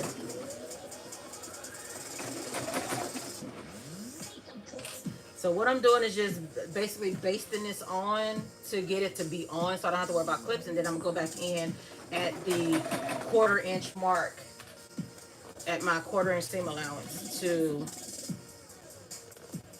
make sure that it's at the 1/4 inch.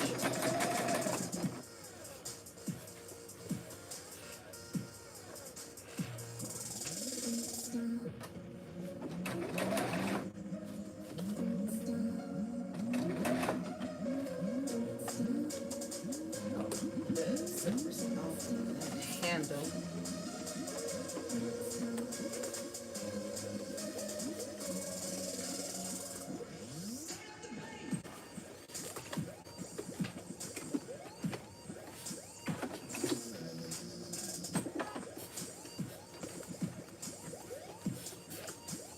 All right, so if y'all see me struggling, I'm not struggling because of the bag. I'm struggling because of the handle. The handle is like right there, and it's not giving me enough clearance. Like, I got one side of the handle under here. Like, I got one side to go. And I'm thinking it's because the zippers are sitting right on top of it. So let me move that out the way. And try this again.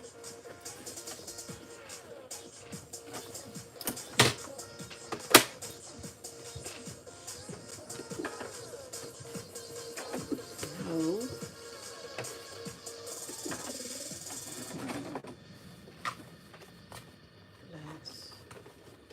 Let's see if I can lay that down some. Okay.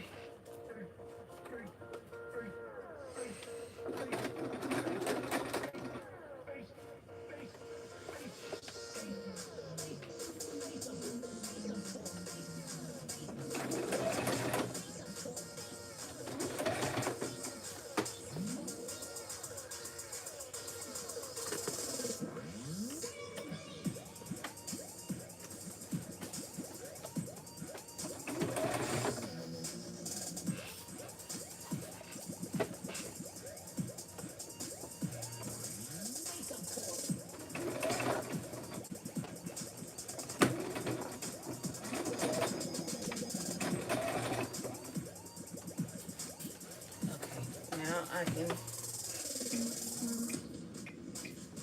sew this at a 1/4 inch.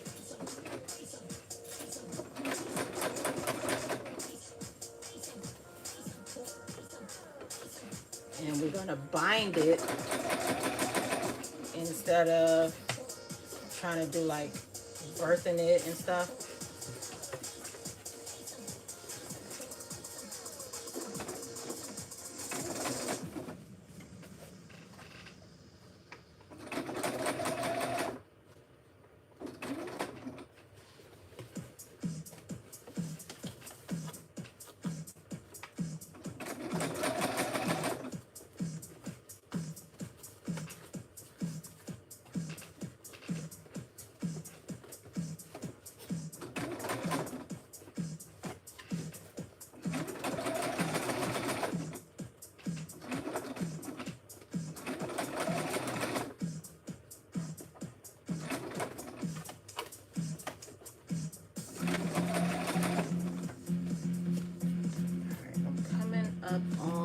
The handle again, so we're just gonna smush that down, make sure we don't rip anything in the process. Take your time on that part and keep it sewing.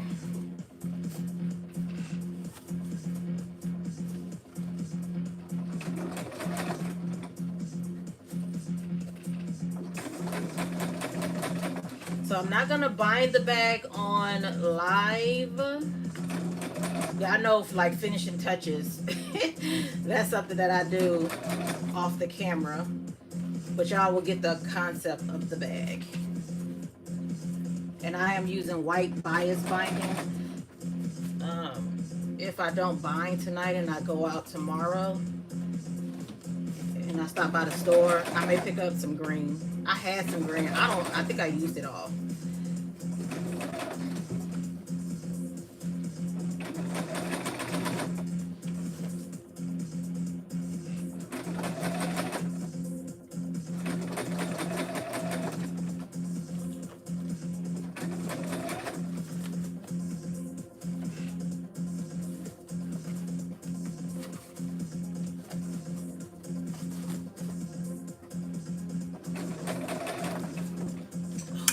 Ugh, it was getting hot in here.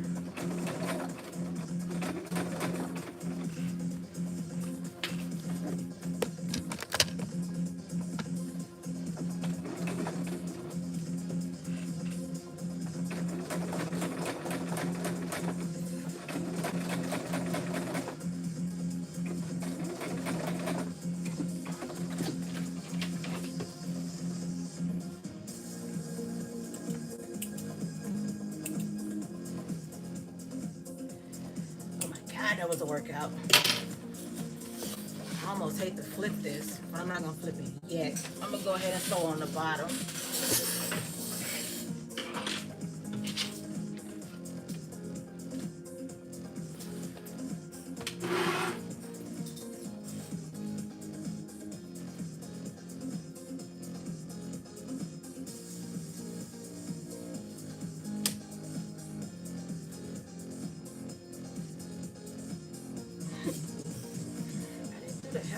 Oh, because I drew them on, that's why. Let's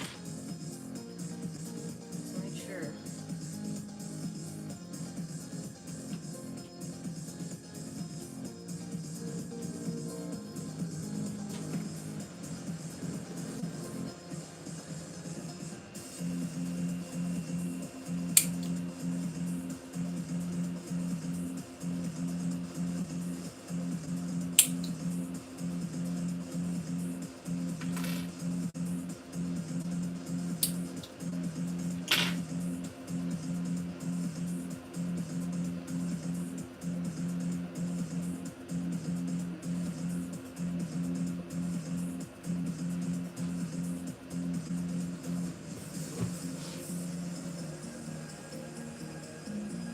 If the rest of I'm hoping the rest of my stuff come in this weekend, because like I said, I ordered some more waterproof canvas from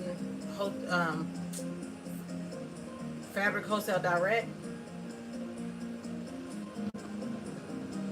So I ordered from them, and I got some different colors, and I made sure I added black to that because I tend to go through the black faster than I do anything else.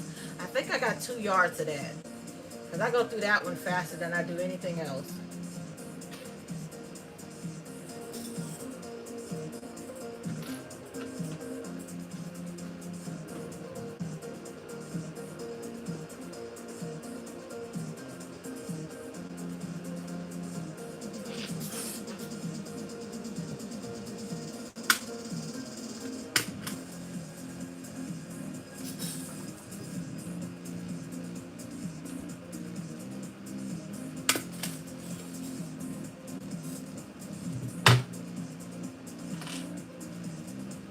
I'm just stapling the bag instead of using the clips.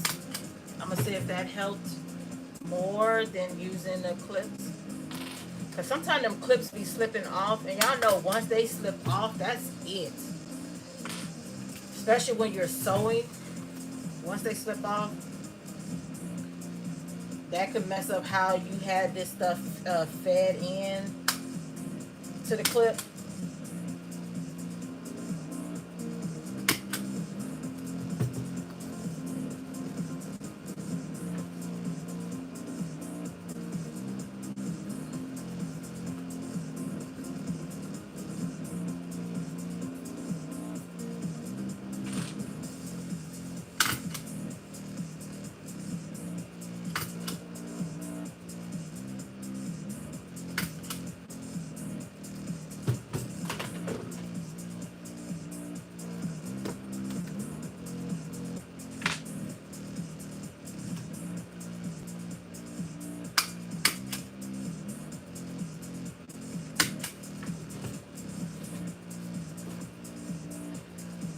lot of staples I gotta take out.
All right, let me sew this up, and then we're gonna work on the strap.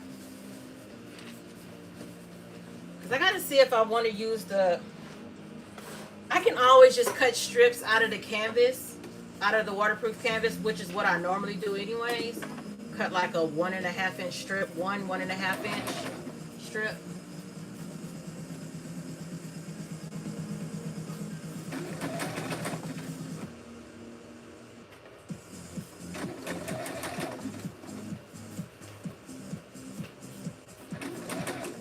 So I don't know, I may end up doing that. We'll see.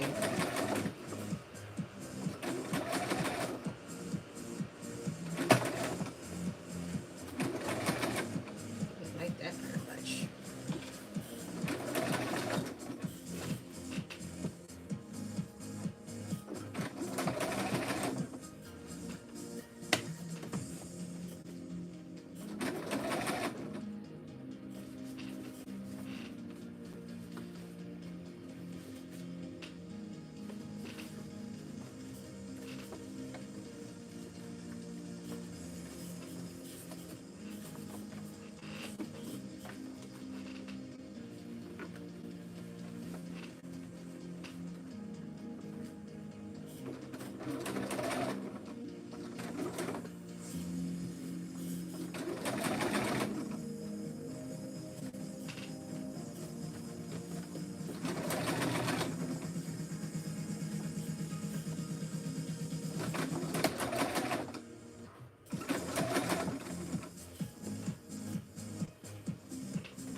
Yeah, I know when it becomes quiet is because I'm like right at the end of finishing up whatever I'm working on. I'm like right at the end.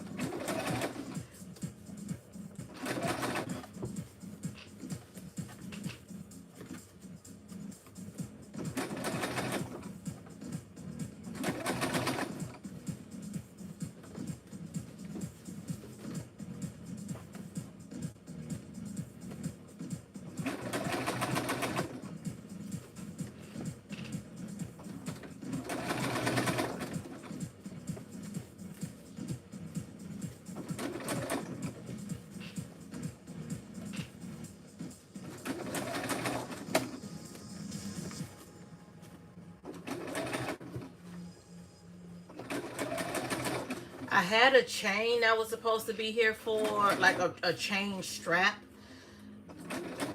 and it was supposed to be delivered today, and they decide, oh no, we're gonna deliver it tomorrow.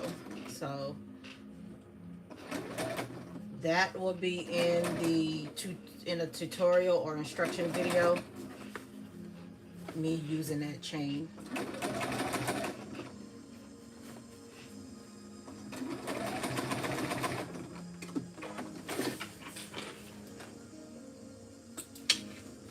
I didn't need to go around this a second time, only because I had the staples in. So I didn't need to. I went ahead and sewed it up at 1/4 of an inch. And they helped a lot. Like a lot. I just had to use more than I wanted to.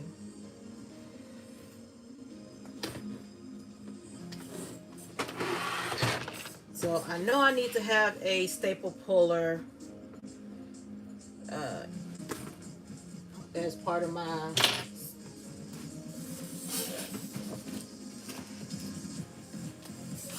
like equipment or whatever.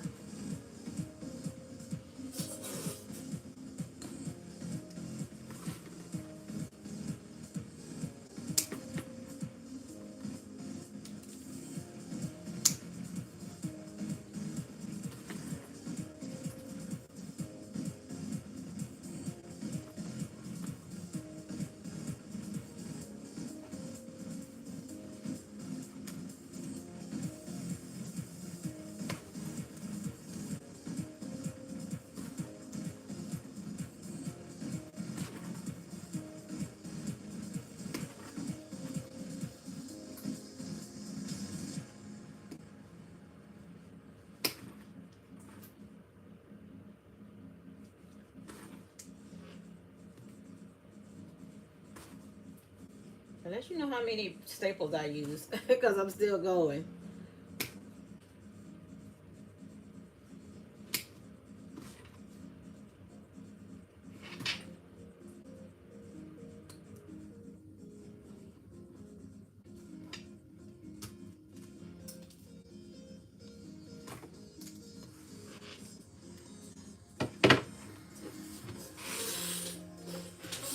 Okay, I almost hate to flip this because I know if I gotta bind it, I'm gonna have to flip it again.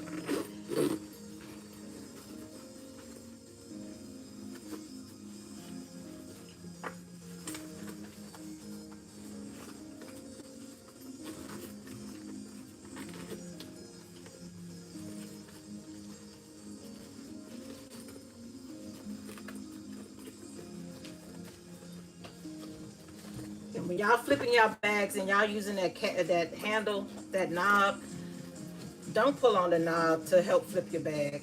Don't do that. I'm not saying that I messed up, but I'm saying I almost did that, and I thought I was like, I don't want to rip my vinyl doing that.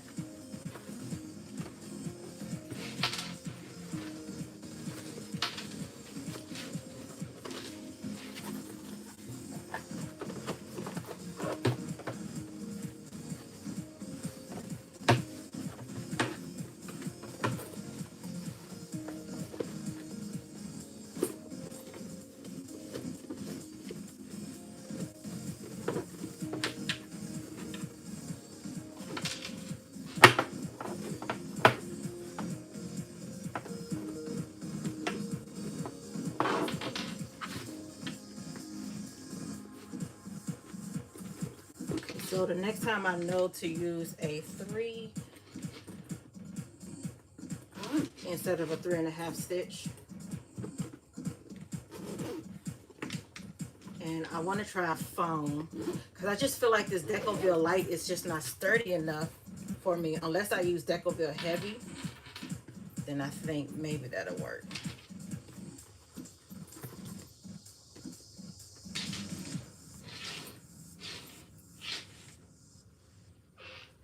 We're gonna work on the handle real quick on the, not the handle, but the strap.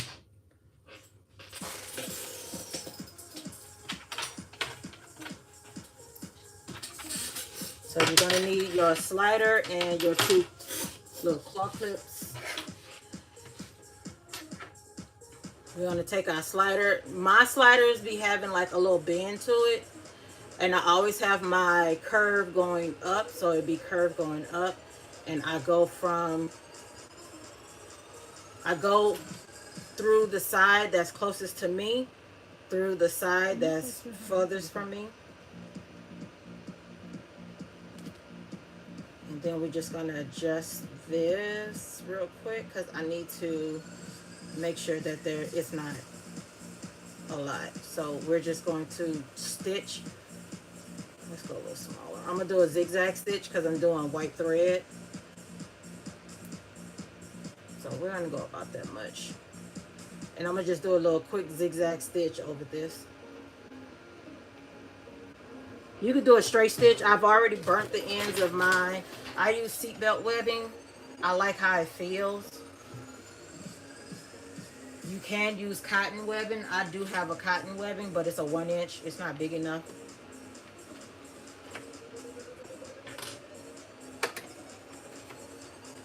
Oh shit, I can't do a 1 inch a zigzag. Dang it. Because I have the skinny foot on. Okay, let's see if we can get it to go this way then.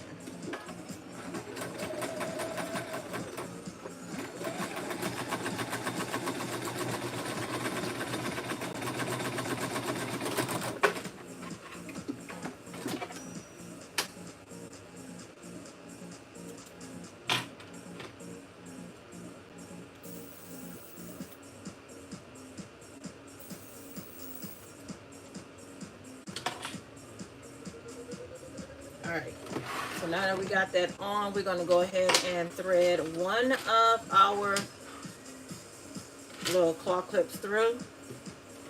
Make sure our strap is nice and even. Not even. Make sure it's not twisted up. We're going to go in through the one that's furthest from me. So it's right on the end of the, when you lay it like this. So it's still the curve up. So curve up the side that is away from me, laying on top of the webbing. And we're going to go through here. So we went through the furthest side through the closest side, and we're just going to adjust, making sure nothing's twisted, and then we're going to add on our other clip. We're going to do the same thing we did when we put the slider on, but make sure that when you tucking it under, that everything is like underneath and you're not tucking it to where it's going up and showing the raw edge.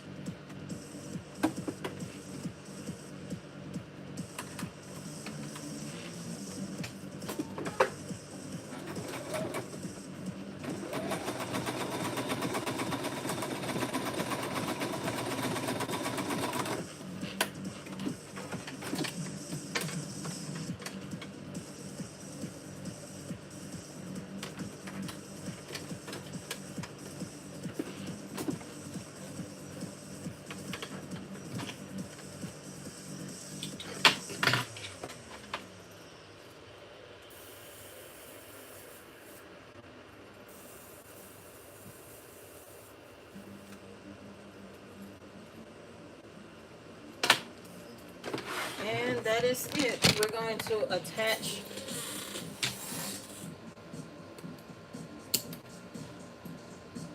our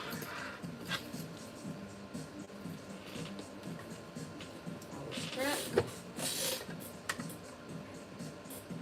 I will be changing this out with a chain instead of this here, but I will have a backup option.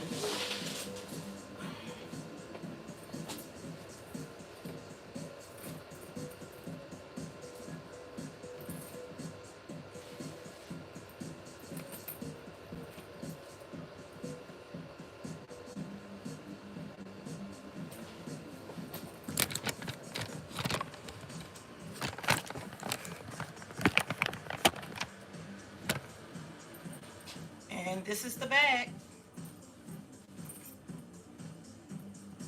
That's the bag. Like, I need something sturdier for the gusset because I feel like this Decoville light is not sturdy enough. So I'm going to try a Decoville heavy and I'm going to try a foam. So yeah, that's it. But this one came out a whole lot better than the first ones. like a whole lot better. Last thing I got to do is just bind the inside.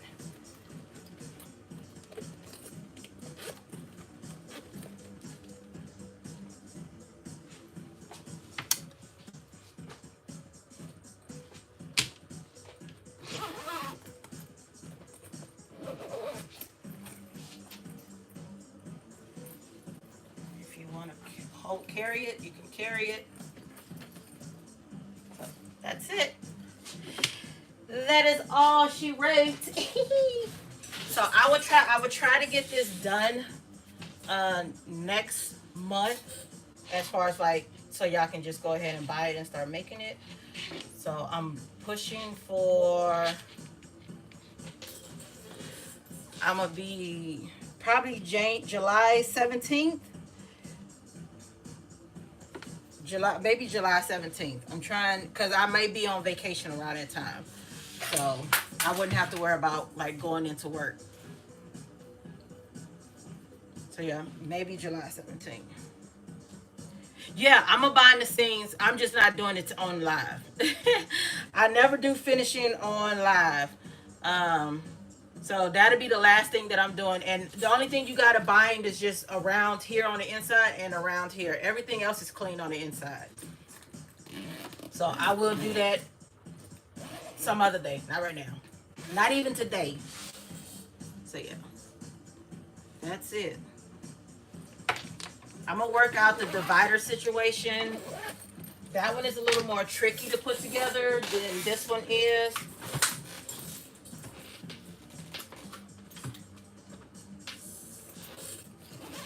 Because you have to have like 2 half circles to do this one, and your gussets have to be 2 half pieces. It's not one whole piece like that one. So I need to work out the logistics on this one, just on putting this part in.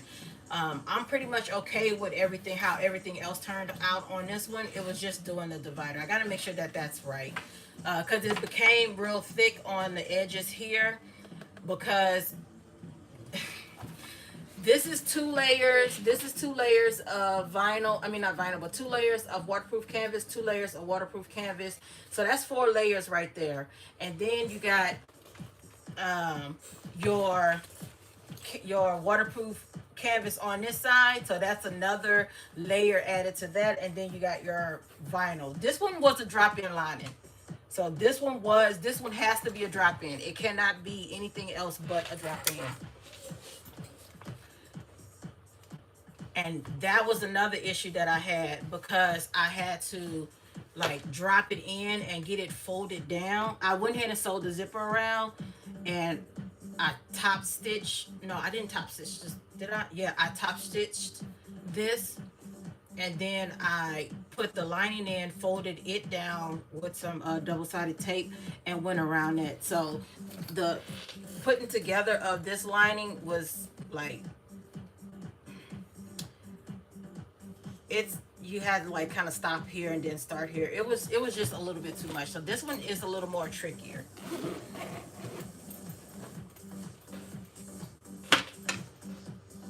So yeah, and this is what I mean about the handle. So the little handle pieces.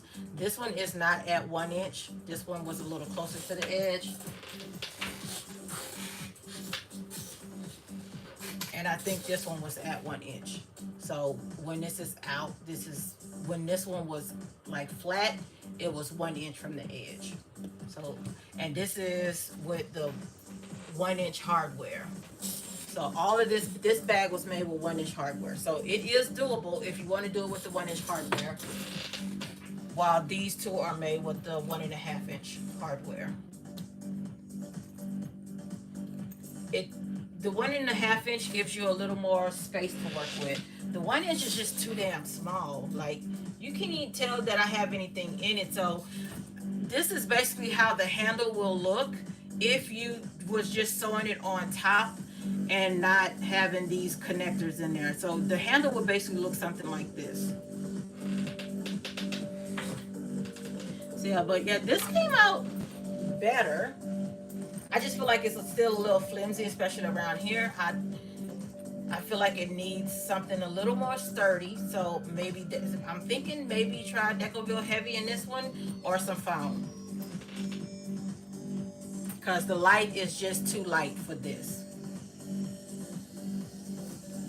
I think the light would be okay if the body was a little bit shorter. So if I was doing like a 3-inch here and a 2-inch up here.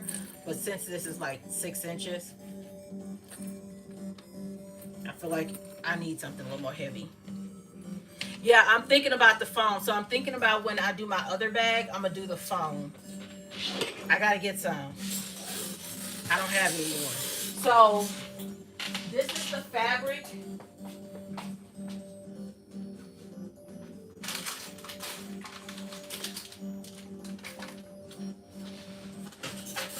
This is what I'm using for the instruction.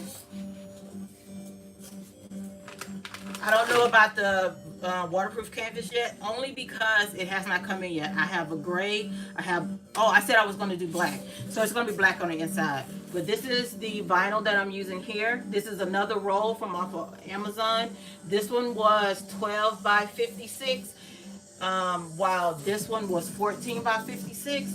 And I still got all of my pieces out of that 12-inch one. So this is what I'm using here. It does have a little texture to it, like a little waffle diamond shaped texture to it. So it does have a texture to it. This will be my handle. I'm not even sure how much that one. I think it was like $9 when I got it.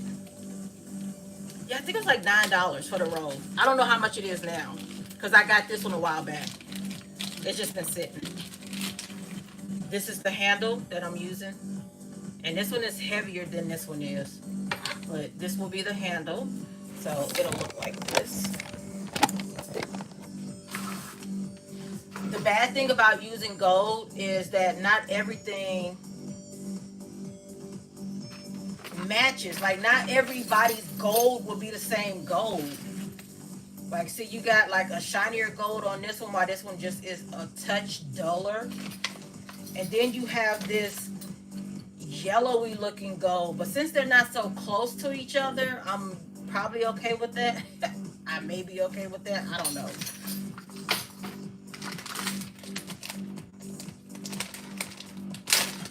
I'm going to use an all black. I'm not... Yeah, I have an all black one. I don't have black and gold, no. I'm changing this to an all black one. But I'm going to still use the gold zipper pulls. I'm changing the zipper to an all black. And these would be my little charms that I'm hanging off the bag.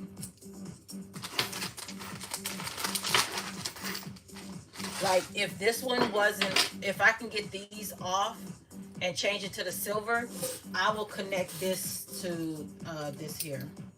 So I will like have it connected to this bag here, since it's like pearls and it's a whiter color.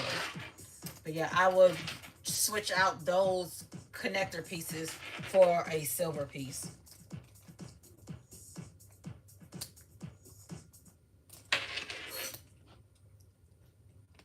So if the same thing, like if you can get you a zipper that has a hole in it, you can lock up your, kind of like put your charm on your bag and kind of have it like locked.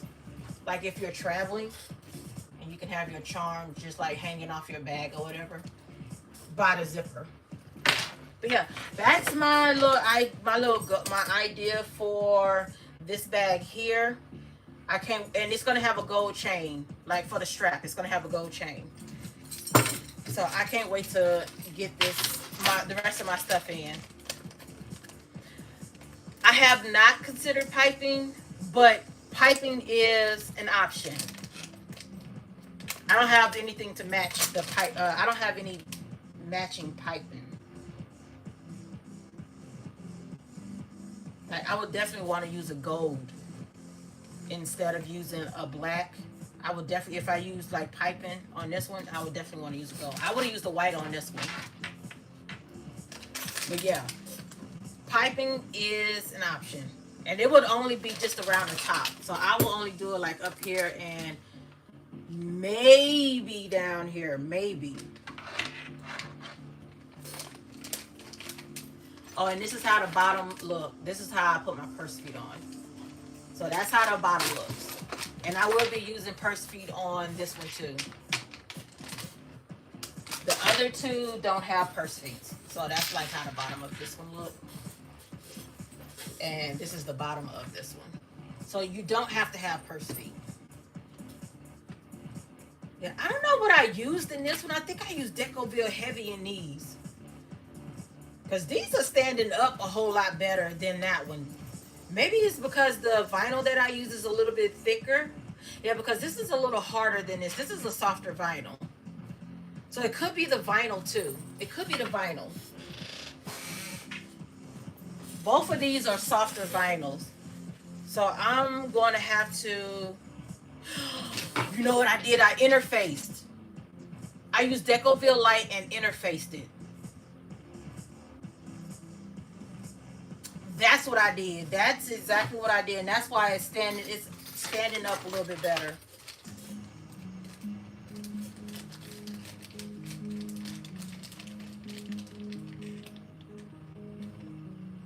Gray one what? Are you talking about like a gray piping for the bag instead of using like a white?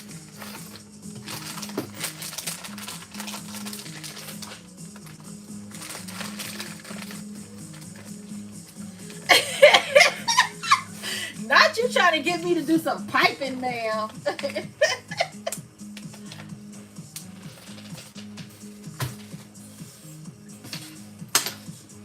Yeah, this is the next bag that I'm making, and it'll be the last one because I feel like I have too many of them already. It won't, well, let me not say that because I still need to make one more for the actual Lolita dress that I'm trying to make it for, which is the whole reason why I do that. So I'm gonna make it one more time.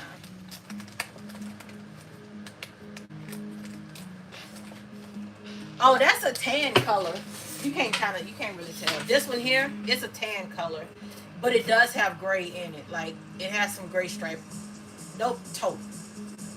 So it's like tan and taupe, but it just looks great. But yeah, that's how this is the zipper that I'm using here. But I'm gonna use the gold. I have some gold. I have gold in this, so I'm using the gold ones in this.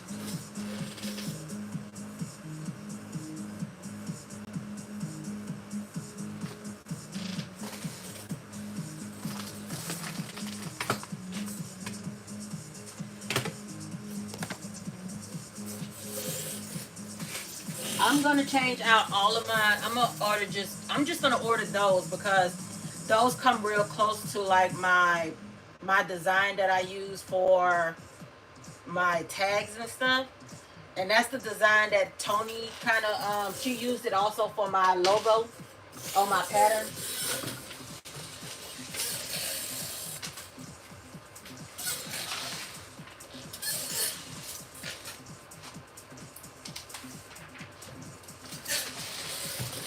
Like this is the logo for my pattern here. So this is what Tony did.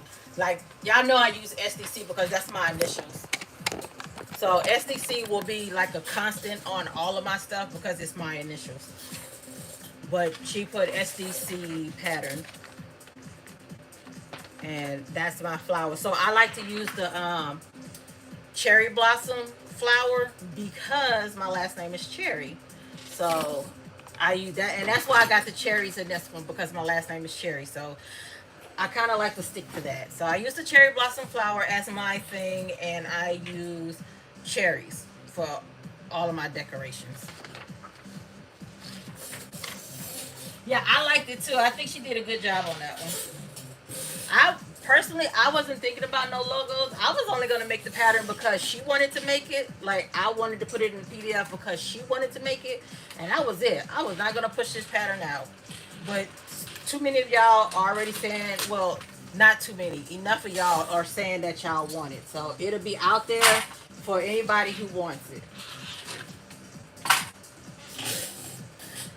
All right, y'all. That is all for tonight. I want to thank y'all for rocking with me.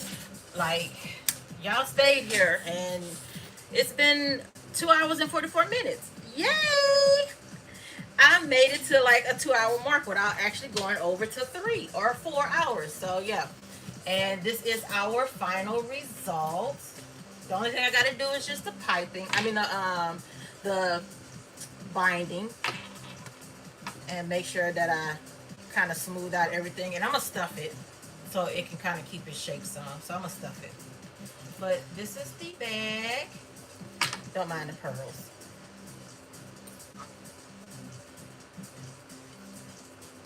Let's clip it here. That's the bag. That's the bottom. That's the top. Yeah. And that is all. I will see y'all next Friday. We're going to be doing a mock-up of my... It was supposed to be a milkmaid dress, but it's not that anymore. So it's going to be like my Selkie dupe dress. We're going to do a mock-up of that because I need to get those cups to fit right. Because if I can get them cups to fit right, I'm going to use that top for a lot of different other patterns. I do too. Like, I do too. I'm glad that I did try it out and I let y'all know on this live. I was like, I got a surprise for them. Y'all know I be doing some shit over here. Y'all already know that. I cannot give y'all just like basic stuff. I try to give y'all other different ideas, like thinking outside the box. So yeah, I will catch y'all next Friday where we will be doing a mock-up of my Selkie dupe. We're gonna call it that. Because it's not a milkmaid dress anymore, because them boobies were not working out. I see Mimi G has a pattern that's kind of like milkmaid where she got the little gathered top. I may try that pattern out and change the bottom of it, but I may get it just for that, to try it to see if they hold the girls up, because those dresses are made for the itty bitty titty committee, and I'm not part of that committee. I have not been part of that committee since 9 years old. So we're gonna push a little further. We're gonna say maybe 12, 11 or 12. We're gonna say maybe 11 or 12, because I started off in a B cup. Like, my first bra was a B cup. And then I got pregnant with my first child at 14. So I went from that B to a C, and I just kept climbing. I'm currently holding at a double D.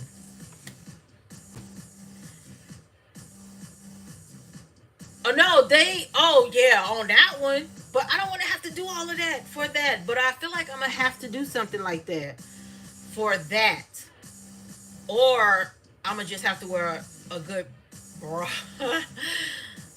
A bra. I'm going to just wear a bra with it. Because the whole thing, like, yeah, I'm going to have to do like a strapless bra with it. I mock it up. I will recut out those, because I still got the original pattern. So I'll recut out those, the milkmaid cups and the Selkie dupe little 3-cup situation. I need some foam, because I need to do padding in those too. Yeah, that's it. Y'all thought I was gonna be on here for a long time. I told you I be trying to do what Carmen be doing. I be trying to have them 2-hour lives and get the hell on, because nobody sits and watch these videos. Like, when they go back to watch them, they ain't watching no 2-hour live of me just sitting up here sewing. Not unless they're using it as to follow along, which I try to explain stuff so you can follow along if you ever decide you do want to watch my lives. So if y'all are making that pattern, you can use my live, maybe sometimes, not all the time, but you can use my lives on some parts, because even I be fucking up shit. So yeah, but you can use my lives to sew up the whatever I'm sewing up in that live at that time.